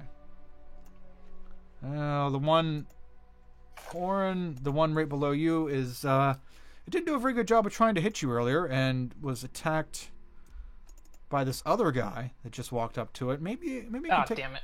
we can take a bite out of him. So let's see if he can hit. Does a 15 hit? Oh, 15 is my AC. Okay. It's gonna bite you for Olin, shield me. 5d6 plus 2. What? What? So, I'm joking. So but I can't. for 6 points of piercing damage, as it gets a good bite. It actually jumps up, or not jumps up. It's bigger than you, so it reels up and then whoosh, lashes down rather than jumping up at you. Lashes down and bites into your abdomen, and pierces pretty deep. Yeah, that was a good hit. And that is all their turn. So we'll just put him down there. Yeah, let's see. Kynes, you're up. Fresh wounds and all. I'm going to look back at Lao and point to like the blood oozing from my neck. Oh, can you help me with this, please? Ow! And then I'm gonna try and stab it 2 more times. Okay. When he looks back at Lau and says that, Olin just kind of looks at Kynes and Oh, Well, I see. I keep hands thinking up of like, Sal. what the fuck? I keep thinking of Sal. He's the death one that doesn't do healing. So never mind. I'll look at Olin and say that. Either one. Both of them. Ow! Neck! Neck! Yeah, make these with disadvantage. 9. Okay. Yeah. So you swipe at it or you stab at it, and it's looking at you like, yeah. Dodges to the side. Yeah. That was Yeah. a 22. Yeah. He's just kind of waving back and forth, dodging your stabs, and it looks like it wants to come in and finish you. Yeah, that's it. Olin, you're up. Snake looks like it's getting ready to take its last bite out of your new friend next to you. I'm checking something. Checking your pants for the shot.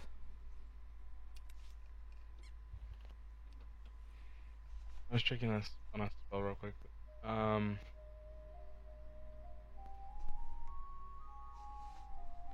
Okay. Olin is going to cure wounds on the one that has his neck. That's right. Yes. Ah. Heal. Okay. So you reach over and you grab Kynes and you give him a little healing touch. For some reason, it's not one. It's not one to go. Yeah, roll 20 is Mine. great sometimes. Real cooperative. It might have a what level box hidden behind one of your other boxes. Yeah, that's Yeah, what there happened when I you go. cast That magic was myself. what it was. I moved my character sheet, and that's what happened. Good thinking. Thank you, Thomas. Go for 11. Oh, thank you. That's a little extra. Can I gain some temp HP from that? Can you top off? Okay, you are feeling invigorated and whole again. And then, I guess bonus action. There's only one snake left, actually. Right. No, there's 2. Well, no, I'm ignoring the one the barbarian said because Okay. that one's gonna deal with the barbarian, and it's gonna have a bad day, and I think he's gonna put up much of a fight. So that's it. Let's just call that it. Okay. Lao. See some healing going All right. on. Some healing touching. Yeah. So some good stuff means I don't have to do it. So in that case, I'm just going to take a step to the side, and I'm going to have a do at this snake with my crossbow. Okay. Fire away. Oh, it's disadvantage as well, isn't it? Yeah, this thing's still doing that little shaky shimmery thing. All right. Flies a little wild. Yeah, that's going to be my turn. Reload, and then that'll be it. Okay. Jasper. I'm gonna continue to try to help Bent. So another crossbow shot at that one. Okay. Ben, Seven. you hit. No, you didn't hit that one. Okay. Yeah, that's flying wide too. You guys seeing just these barrage of crossbow bolts flying all over the place. I look over at Kynes and say, when we get back to town, I could really use that lesson. He just nods. Anything else, Jasper? Besides reload? Yeah, just reload. Okay. Okay, Ben. I find it hilarious that there's just banter going on during combat. It's great. I love it. That's what you do. You guys are owning these things. I am just gonna swing at it. Thought somebody would go down. Okay. Yep. You. Oh. Whew, these things are slippery when you get up close. You cut down. That's 3 7s in a row. You cut down. Let's pray for. That's lucky. Trip 7s. Yeah, you cut down. All you find is dirt, and you pull your axe back up, and this thing looks like it's gonna lunge at you. Anything else? Bonus action or movement, Ben? Nope. Okay. And it does lunge at you. Hey, surprise there. It's going to try to attack you. Man, they cannot hit you just as much as you can't hit them. So, yeah, he lunges at you, and you smack him away with the shaft of your axe, and it looks as though it's getting ready to attack you again. It's actually going to move around you a little bit because you shoved him away off you.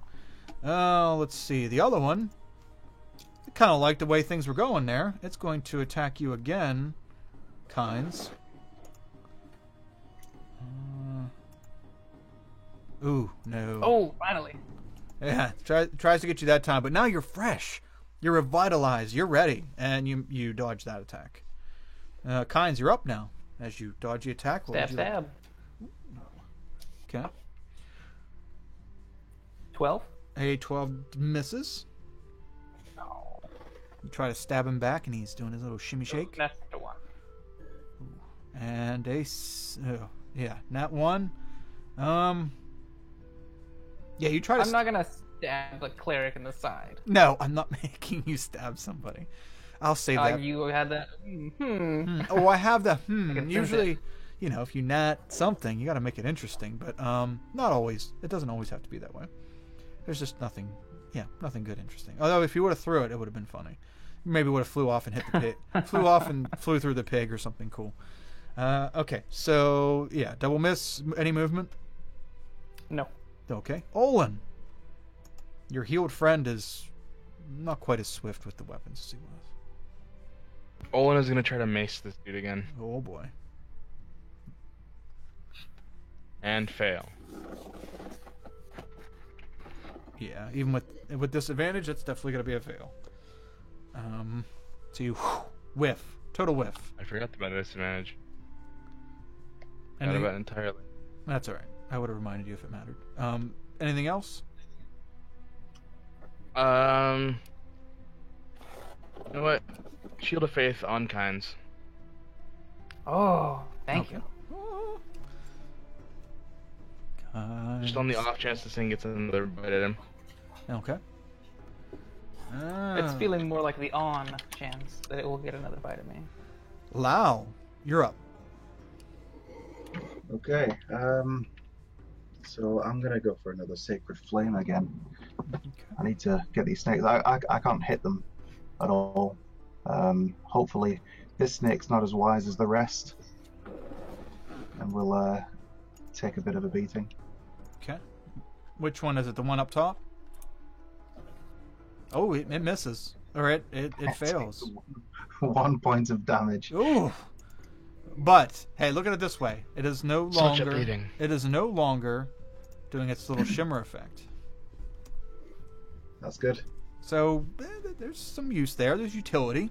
Good. Okay. Swings and roundabouts. Anything else, Lau? No, that'll be it for me. Okay. Awesome. Okay, Jasper. Now is the time to strike, All right. Jasper. Yeah, so since my line of sight on the one fighting Bent has gone away, I'm going to attack the one in front of Olin. Take careful aim with my light crossbow and try to hit. Oh, yeah. drive a bolt in. Oh I my- did it, Kynes. I did it. Oh, you didn't have to- Excellent shot, Jasper. Yeah, you plant a bolt right into its left flank. It does not like that. It doesn't approve, and it's definitely not going to endorse such a thing. So If it seems angry, I will then take a few steps back. okay, yeah, it looks angry, but it's starting to look a little desperate because it's kind of surrounded on all. You know, you guys, all four of you, ganging up on it. Let's see. Bent, you're up. 1-on-1, toe-to-toe. With Okay. it You doesn't have to yell at it to get bent before you hit it. I'm gonna move here, cut it off. No, you don't. I don't want to try and use like part of my bonus action in my movement to kind of kick dirt or mud or whatever at it, Okay, sure, yeah. It's free and action. then I'm gonna take a swing. Okay. Yeah, you look at this thing eye level, and you kick some dirt at it, and it kind of distracts it for a second. Go ahead and swing away. Oh yeah, yep, that's a hit.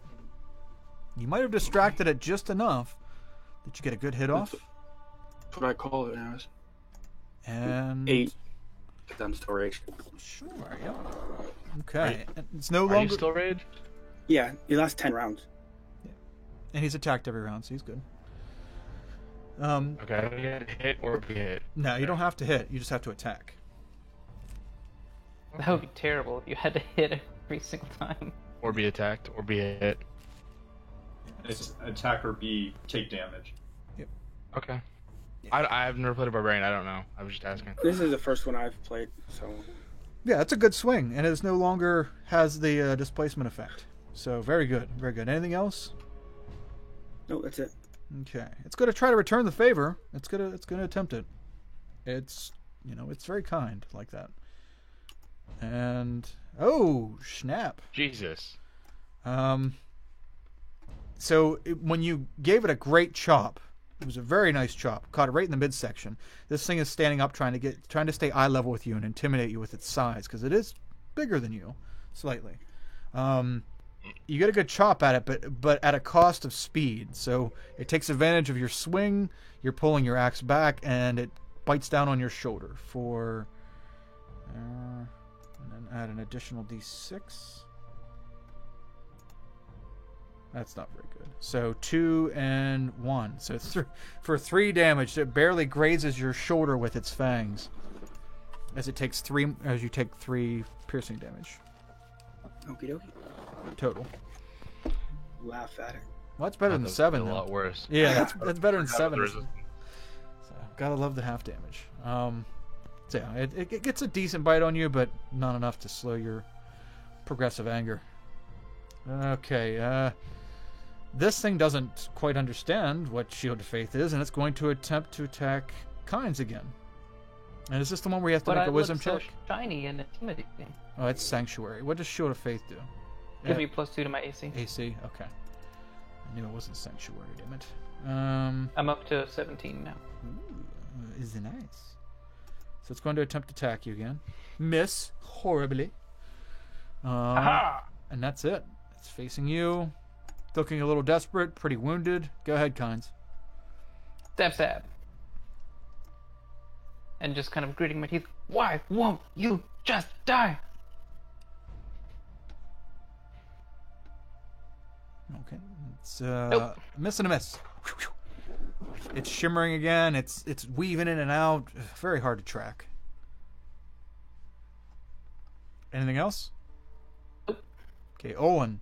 You can see Kynes is really trying to give this thing the what for. Miss. But yeah, miss. What would you like All to right, quick question. If I were to pull the dead at this range, he'd get an attack of opportunity, correct? No, you just rolled the no, you don't. It's a save, so nothing different. Okay. I don't think. Well then, so the mace is not working. Wait, yes, you're right. I'm sorry. You're casting a spell at me. No, I don't know if I. No, it is that- requires, there's it requires a feat to be able to do that, I think. Yeah, there's a feat that allows you to attack creatures, but other than that, I tried looking that up. I couldn't find anything that said that you provoke attacks of opportunity for making ranged or spell attacks at a distance. Yeah, I think that's only Paizo stuff. I don't. Okay. I don't think it's Well. 5e. Not as far as It's I know. only attack rolls. If you're doing long distance attack rolls, they would have disadvantage, whether it's a spell or a ranged attack. If it's a saving throw, there's no difference. You can do it right there. Okay, so he He fails. takes 11 damage. Oh, let me see. What's he? Okay, so yeah, you you obliterate him. You yeah, it just doesn't look good. He takes Finally. starts chewing away. His scales start curling up, and they turn black, and it just gives a little, and then blip, it's dead, and its body That is was it. deformed. That's good roll. Okay, Lau, you're up. You see that the one is shriveling up and perishing in front of Olin. That one's down. Alright, so there's just this last one. Let's give you the old Sacred Flame. Okay, this will be a straight roll. Oh, wait, never mind, not a straight roll. I forgot Sacred Flame's not up. Man, yeah, it manages to dodge the Sacred Flame even at that distance.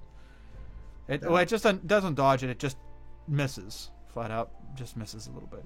It happens. It's it's your first adventure. Okay, so that Yeah, what's my excuse? excuse and lack of talent. You're afraid of snakes. It is your worst enemy.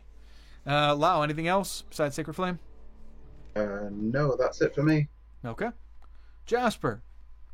So, since the pig's my own illusion, can I see through it? Yeah, you know what it is, and yeah. All right. So I take aim at the snake fighting Bent, and then I fire at it with my light crossbow. Hopefully, with the bolt going straight through the illusionary pig and driving into the snake. Woo! I'd say so. Nice. Yeah, very nice. Yeah, it flies through the pig. The pig isn't obstructing your view at all. It's the creature, the snake creature, is bigger than the pig, so not a hard time seeing it. And you get a solid shot and another bolt into its left flank. Anything else? That's it. Okay. Yeah, it definitely doesn't like that, but it's a little too busy concentrating on Bent smashing its face in with an axe. Bent, you're up. I'm gonna smash its face in with an axe. Hey, who would have thought? Not me. And this is just a normal roll or still a disadvantage? Yep. Nope. Normal roll. Rah, beautiful roll with that. So you go ahead and let's see what you got for damage here. 7. Oh, 7, which is exactly how much health it has left. How do you finish this guy off? I don't care. I'll cut him down. Explode his head. Okay, so you cut his head right in half. The skull, you hear it crack, and it's a little bit of brains ooze out on the side of your axe, and it just stops moving, lifeless, instantly. And that's it. All the threat has been eliminated. One snake skittered away, and the rest have been destroyed. What would you guys like to do? I'm just gonna clap Olin on the back with a big smile on my face and look around at everybody like, great job, everyone. Good work. And then I'm gonna go pick up my 2 daggers. How big are their heads? About the size of a dog head. Probably, actually, no, a very large dog head, so maybe like a Malamute head. Did I decapitate the first one that I killed? No, you cut him in the middle. Okay. I'm gonna use the rest of my rage Mhm. to just go and whack at his neck and try and decapitate it. Oh, sure. Yeah, that won't And be then- any... And I mean, we're not really in rounds anymore, I don't think. And then No. my rage will end. I'll be tired, but I want to take its head. Okay. Okay. Yeah, you- I'm going to approach one of the snakes and just sort of stretch it out, measure the length a bit, and make notes on sort of what it is, what its skin texture's like. Take a sample. Okay. So you pull, like, Okay. cut off a little section of scales. Well, I mean, how heavy is the snake? Probably 90 pounds. 90 to 100 Okay. pounds each. Yeah, so I'm not going to take the whole thing then. Yeah, I'll just take it, some of it. So like, a section of its skin, a little bit of its fang, that kind of thing. Okay. Well, one of its I'm fangs. gonna call for Bent to bring, and send Jasper to go help him if he will. Bring the other 2 corpses over here, and then I'm gonna take however much time is required, if the others will let me, to try and skin them and take their hides back to make stuff out of. I want their meat.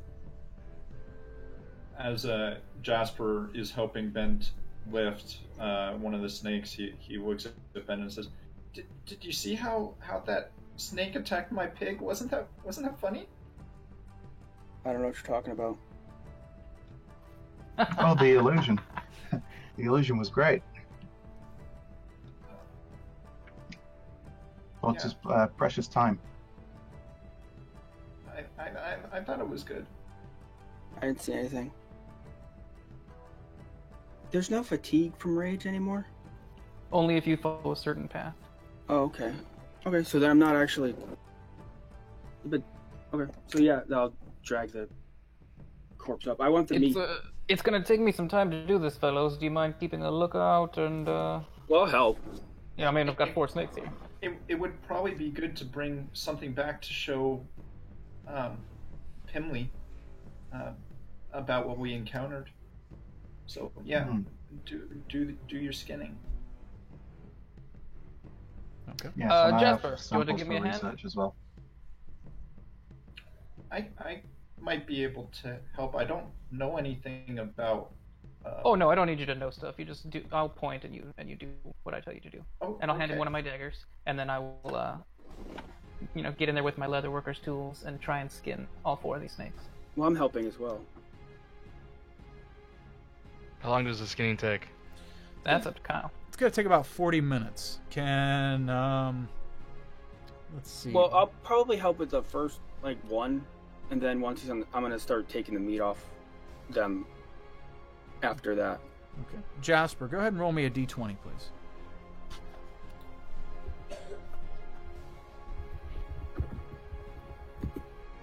Great. Okay. Yeah, it takes you guys about 40 minutes to skin it and to start pulling meat off of it.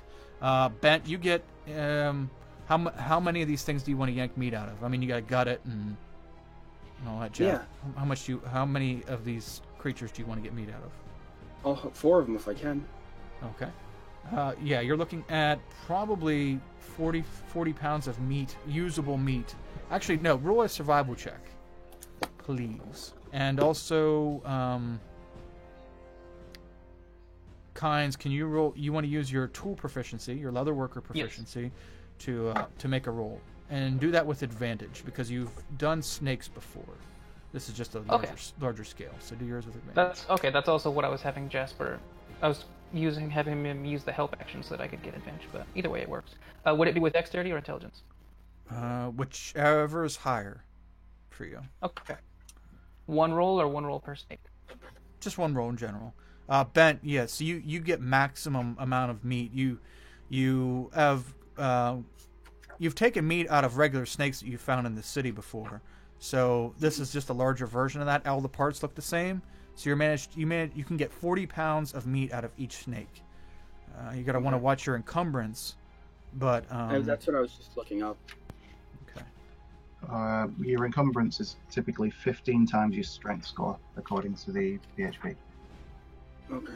But it depends if you're doing carrying capacity or encumbrance.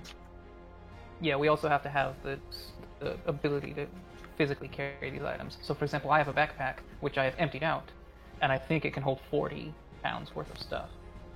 Well, yeah. Kyle, Yes. as Jasper is watching them cut these things apart, he wants to try to determine what was causing the phase shift, whether it was magical or whether there's some organ or something that caused that to happen.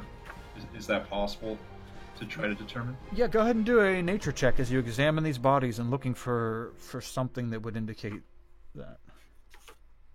Honestly, that's something I'd probably be looking at as well. Okay.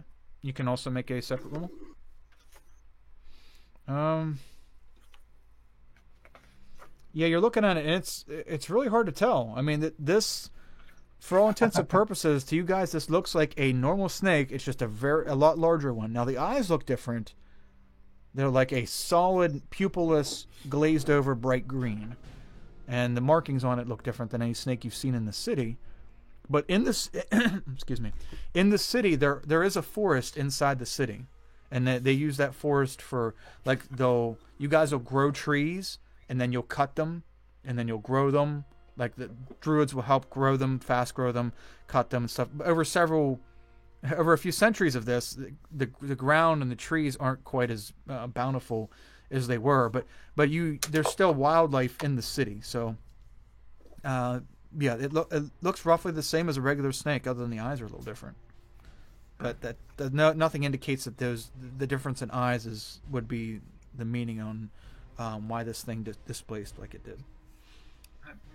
If we could figure out how to do that ability that they have, that would probably be very helpful. But I don't see anything of how they were doing it.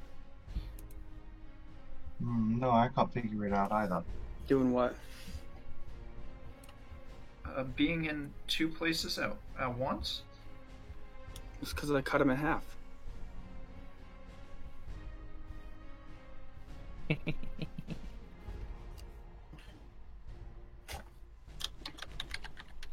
Okay, what would you guys like to do after you? Kyle? Yes. I rolled a natural 20 for my leatherworker check. Yeah. So you get max. I mean, you get max out of all your you cut and clean these guys up quick and clean. We'll mark that 40 minutes down to 30, and you're also able to help Jasper. Jasper, mark on your.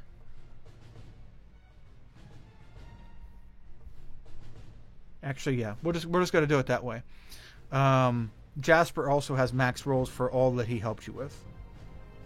So, all 4 of these creatures are skinned to perfection, and you have, man, I'd say, 12 pounds a piece of snakeskin.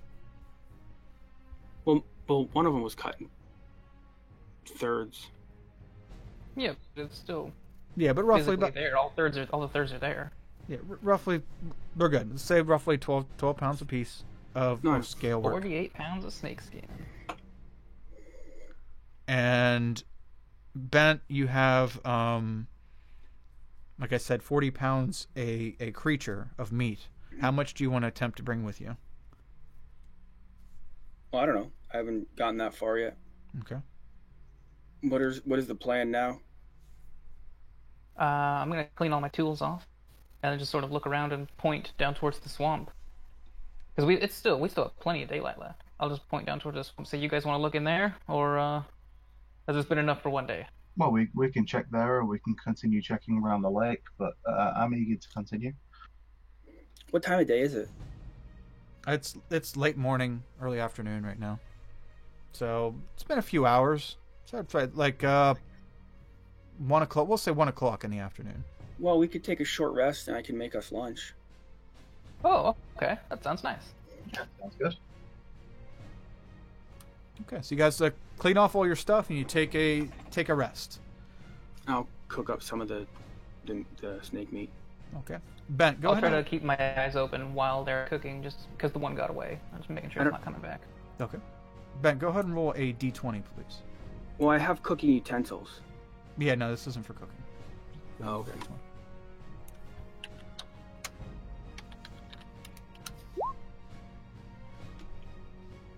Okay. So you cook up a meal and everybody partakes. Takes a short rest. So everybody regains everything for their short rest, and they can do hit dice if they need. And you guys have all the effects of a short rest. What would you like to do? All the kitchenware is packed up. When you heal your hit dice, it's your hit die plus your con. Yeah. And you roll just it. click on the word hit dice, and it'll roll the correct thing. Okay. On the middle of your character sheet. Yeah, there you go. Okay. Okay. I can't What- carry anywhere near all of this meat. That's why I was making some of it. People want to carry some of it or have some of it. Yeah, my backpack is full to the brim. I can probably carry a little bit. I'm sure I use some to make lunch anyways. I don't know how much, but... So you guys want to eat this meat for lunch? Can we make a nature check to see if it's edible? Sure. Yeah, go ahead and make an nature check as you examine the meat. You smell it. You look at it. By smell, it doesn't smell rotten or putrid or anything. Oh, okay. Yeah. So you take a look, Lau. You take a further look at the meat, and you actually cut a piece of it open to look to see like how it's layered on the inside, or if it has blood vessels and stuff. It doesn't quite look the most natural. Maybe a risk on eating it if cooked improperly. Okay. I'll point this out to the group then. Say, this meat, this creature's not formed like normal animals and snakes. It seems very strangely put together. I would probably advise against eating it. Yeah, as far as how its body's laid out, everything looks normal like a snake. But when you start cutting the meat down and taking a closer look at it, it seems as though there's like a slightly sinewy liquid that flows through the meat. That probably might not be the best, or it might if cooked properly. It's hard to tell. Well, I know how to cook. I mean, I don't think there's a skill specifically for cooking, but I took the cooking utensils because I wanted to cook, to be able to cook. Yeah, I just saying, hey, you can cook and you can eat it. I'm just relaying to him what he thinks he sees. Yeah. So I point out the sort of sinewy liquid that seems to be running through the meat. Like, if that's in all of the meat all the way there, I mean, we don't really know what these snakes actually are. Like I said, it doesn't seem formed exactly like a normal snake. Plus, it spent 500 years out in this crazy mist that spawns monsters and such. So it might not be the best idea to try and eat it. I don't know, maybe it'll make your pig shimmer, whatever nonsense you're talking about. Jasper kind of glares at Bent and just sits down Indian style and pulls a ration out of his pack and starts eating that instead. Why don't we take some of it back with us? Maybe we can examine it better in the city. And if we try to eat it there and something goes wrong, we have better access to medicines and such. That's true. So should we check the rest of the lake or the swamp? What do you guys think? I think we should just circle the lake. Yeah, we'll finish what we started, and then maybe if we've got Okay. time, we can give a quick check to the swamp. All Or right, come back tomorrow. I head off around the lake again, doing the same thing. Looking for tracks and little sacks of snake eggs. Okay. Let's see. Let me pull up my... Okay, so you guys go further west along the bottom of the boot.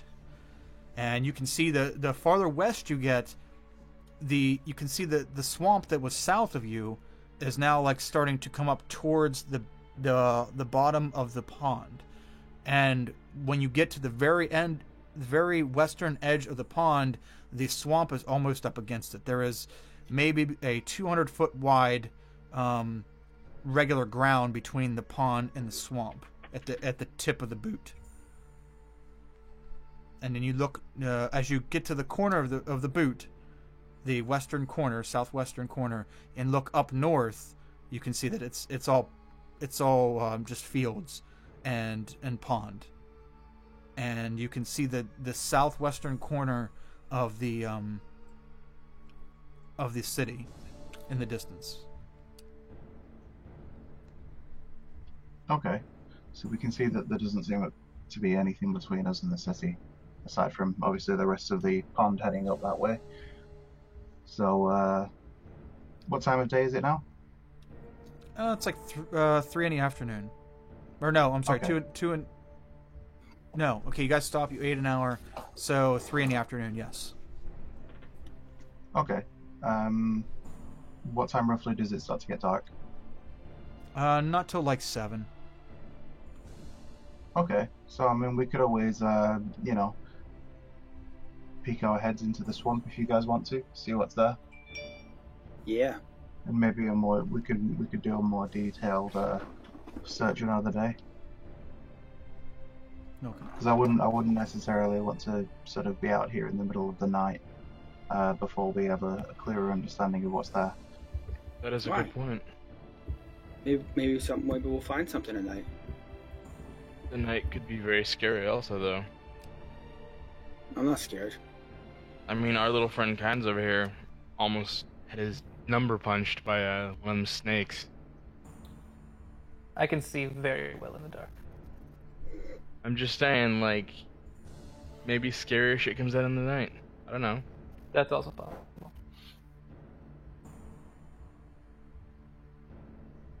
Well, Well, for let's now, just why have- don't we have a look? Yeah. Yeah, we'll just dip our toes in. Okay.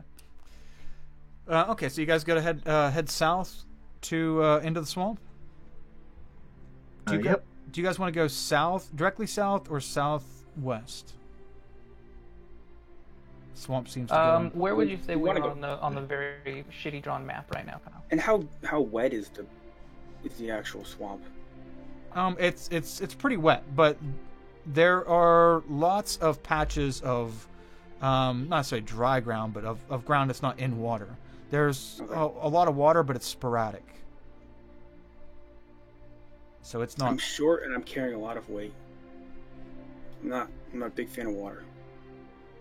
We're only like, what, an hour from the entrance down? Yeah, the way the boot goes. I'm going to show you on the map here where you're at, but the way the boot goes, it's not. You're closer to the southeastern corner of the city than you were the or southwestern I'm not- corner than you were the southeastern. I'm not talking about carrying a lot of weight to go home. I'm talking carrying a lot of weight if I fall in water that's taller than I am. Well, I was just thinking if we're that close to town, why don't we take the hour trip back to town real quick, drop off the extra weight, and head back out? I mean, it's not that big a An deal. hour there, an hour back. Yeah, I Mhm. mean, Well, then we have an hour to look. If we're heading back, we might as well just stay there for the night. what time is it now? It's Yeah, three. Now it's about 3 o'clock, and it goes dark at about 7. Yeah, realistically, you guys can tell it'll be more than an hour to get to the bottom of to get to the southeastern corner of the city, but then you have to go around the city to get to the northern gate. You're How talking. tall is the gate? No, it's not tall. No, it's at the north just- of the city. there are other gates to the city, right? There were 2, but they've been decommissioned. They've been sealed Okay. up. I have a rope. The wall's like 75 foot tall. Note to self: fixed gates. I don't have a wall that. I don't have a rope that long.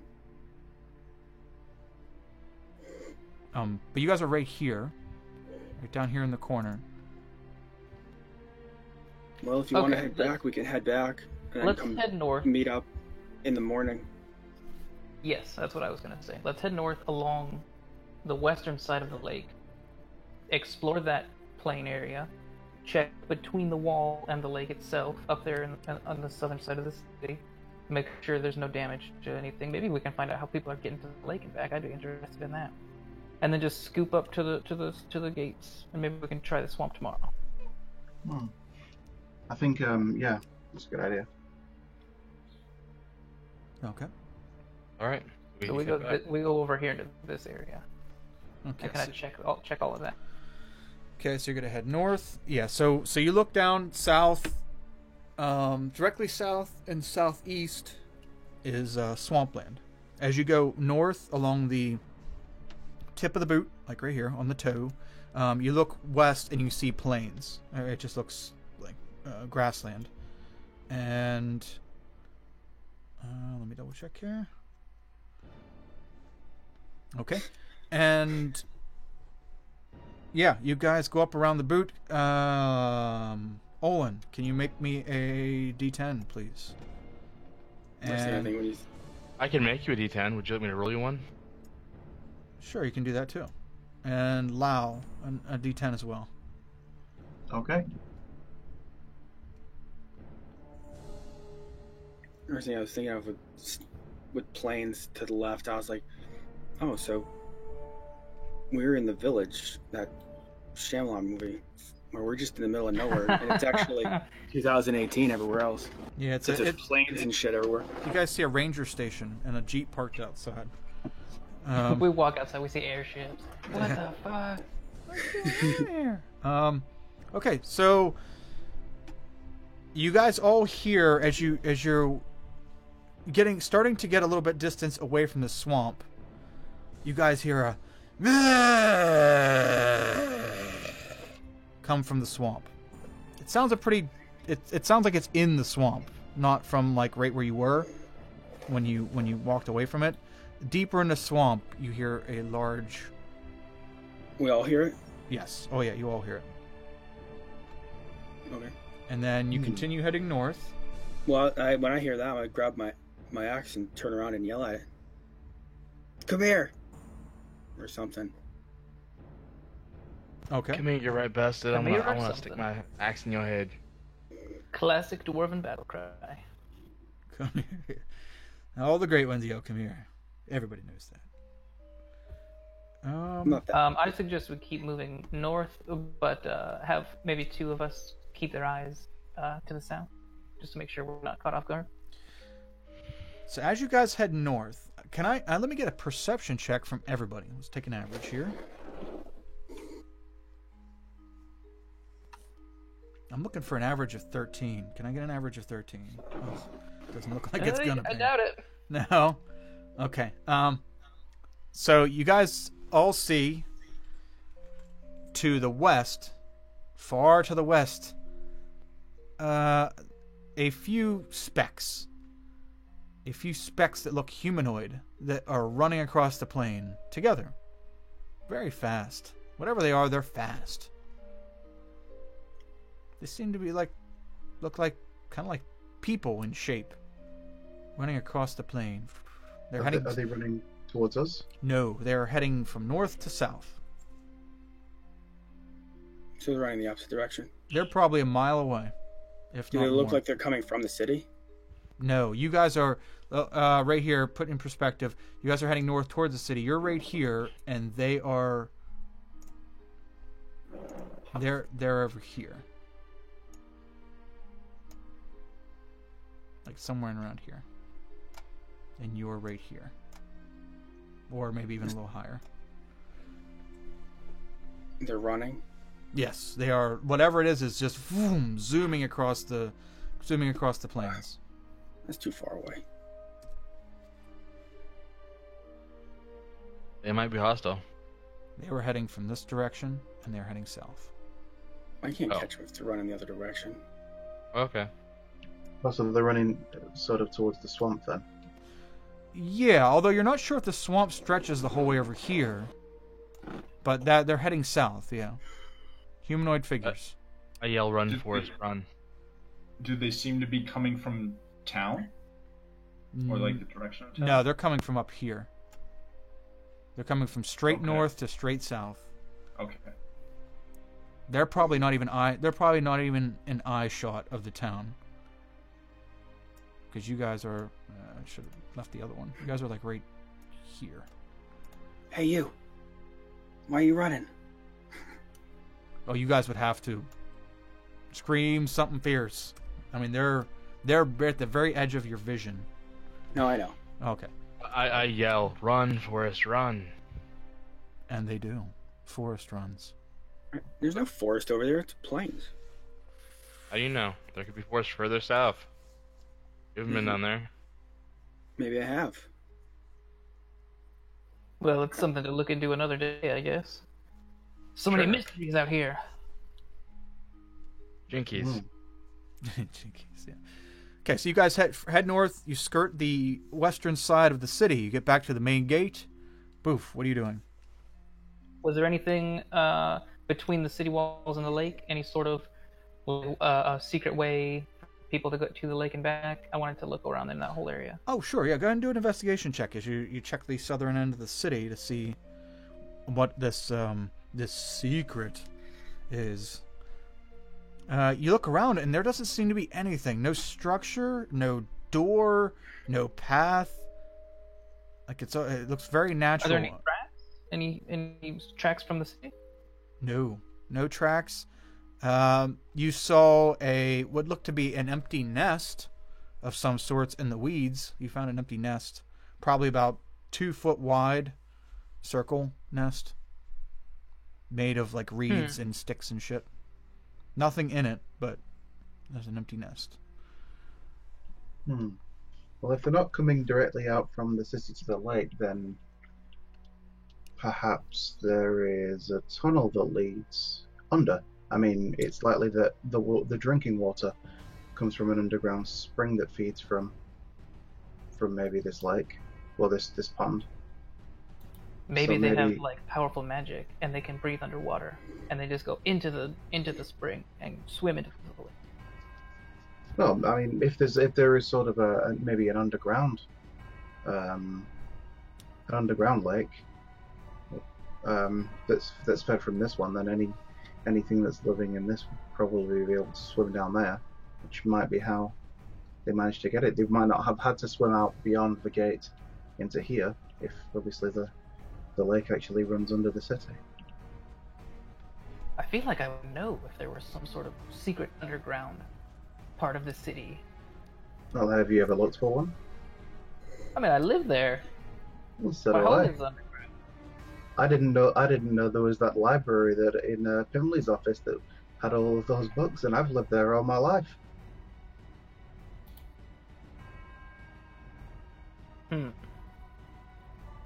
Very Well, valid points are Finley being knows. made. Maybe Finley knows something. We'll ask Grandfather. Perhaps. Back to the gates. Yes. You're at the gates. Boof.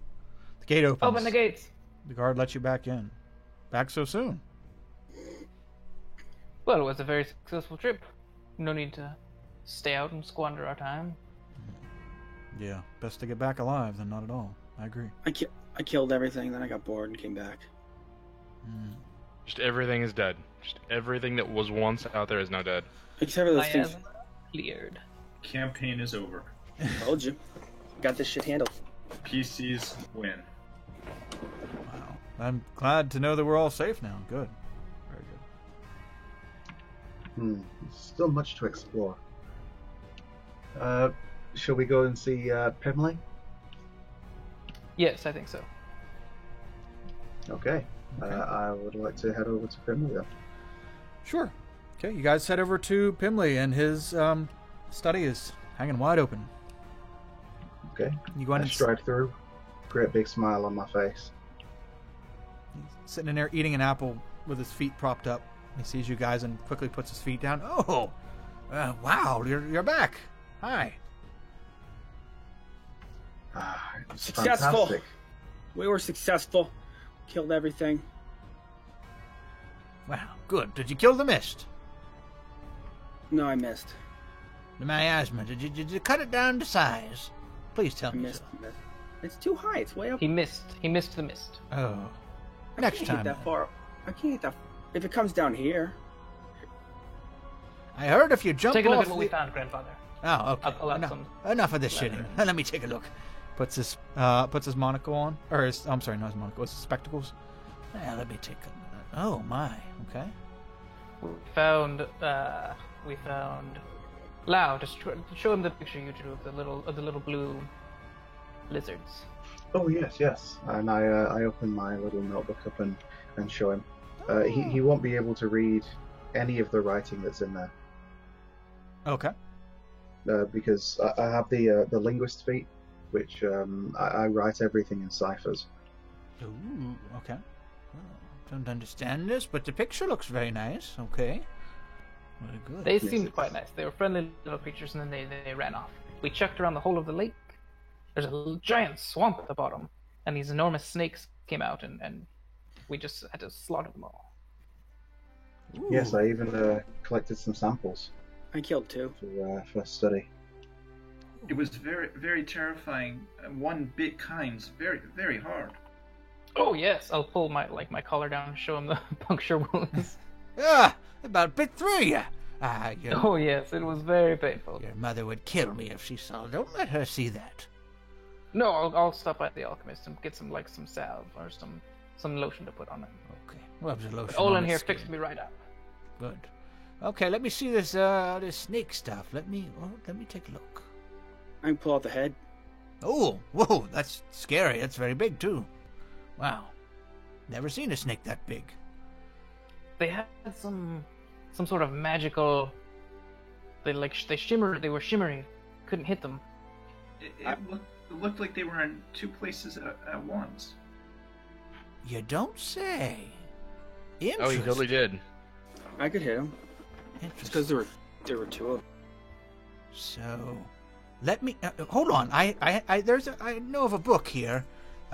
Just give me one moment, and he scuttles off and climbs up goes up the stairs to the second tier of his study, and goes. You see him walk back into one of the rows of bookshelves.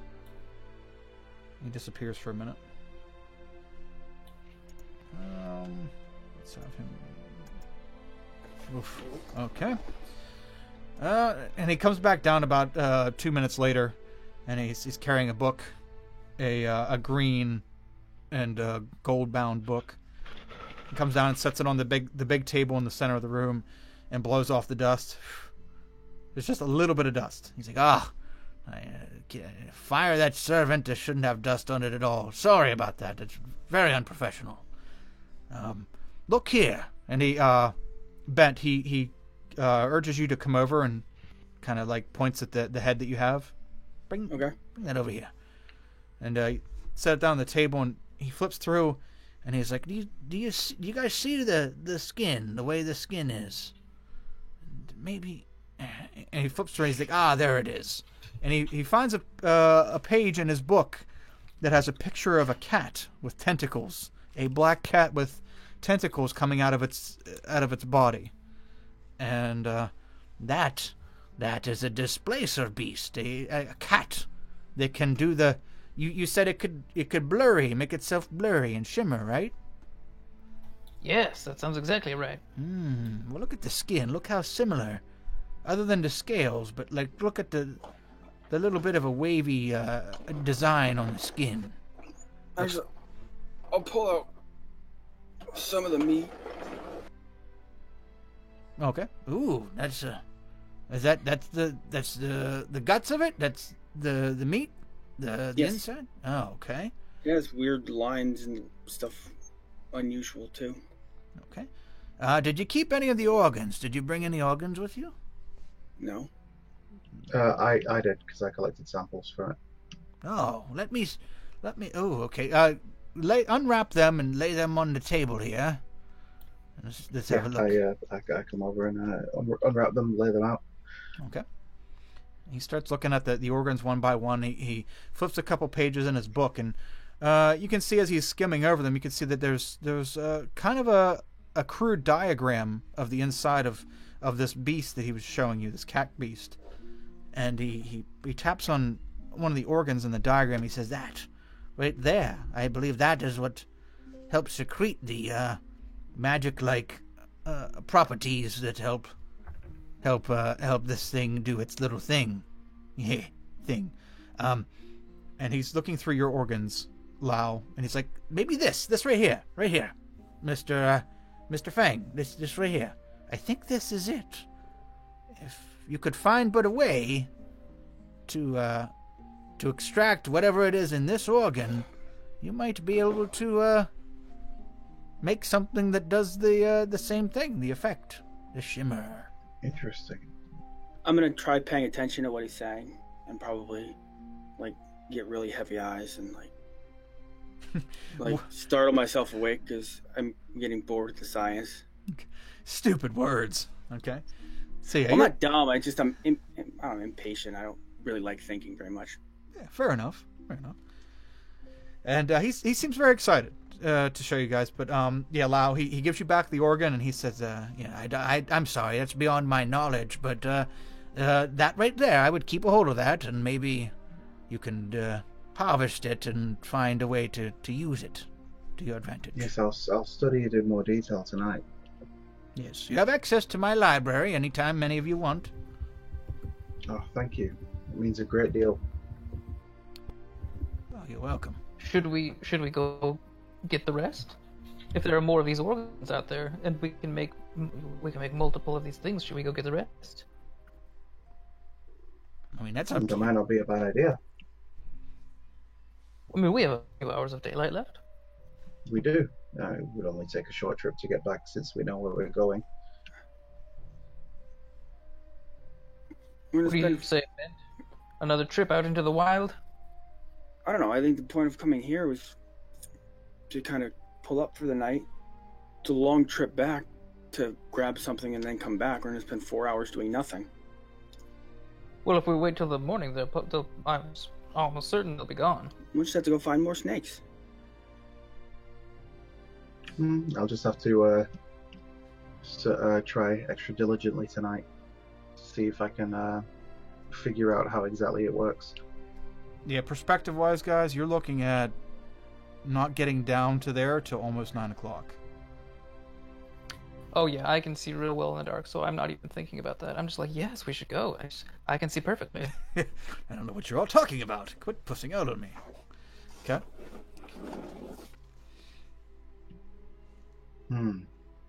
Well, I mean, I can create light anyway. But Didn't you Yeah, guys not perhaps want to it be is. out at night?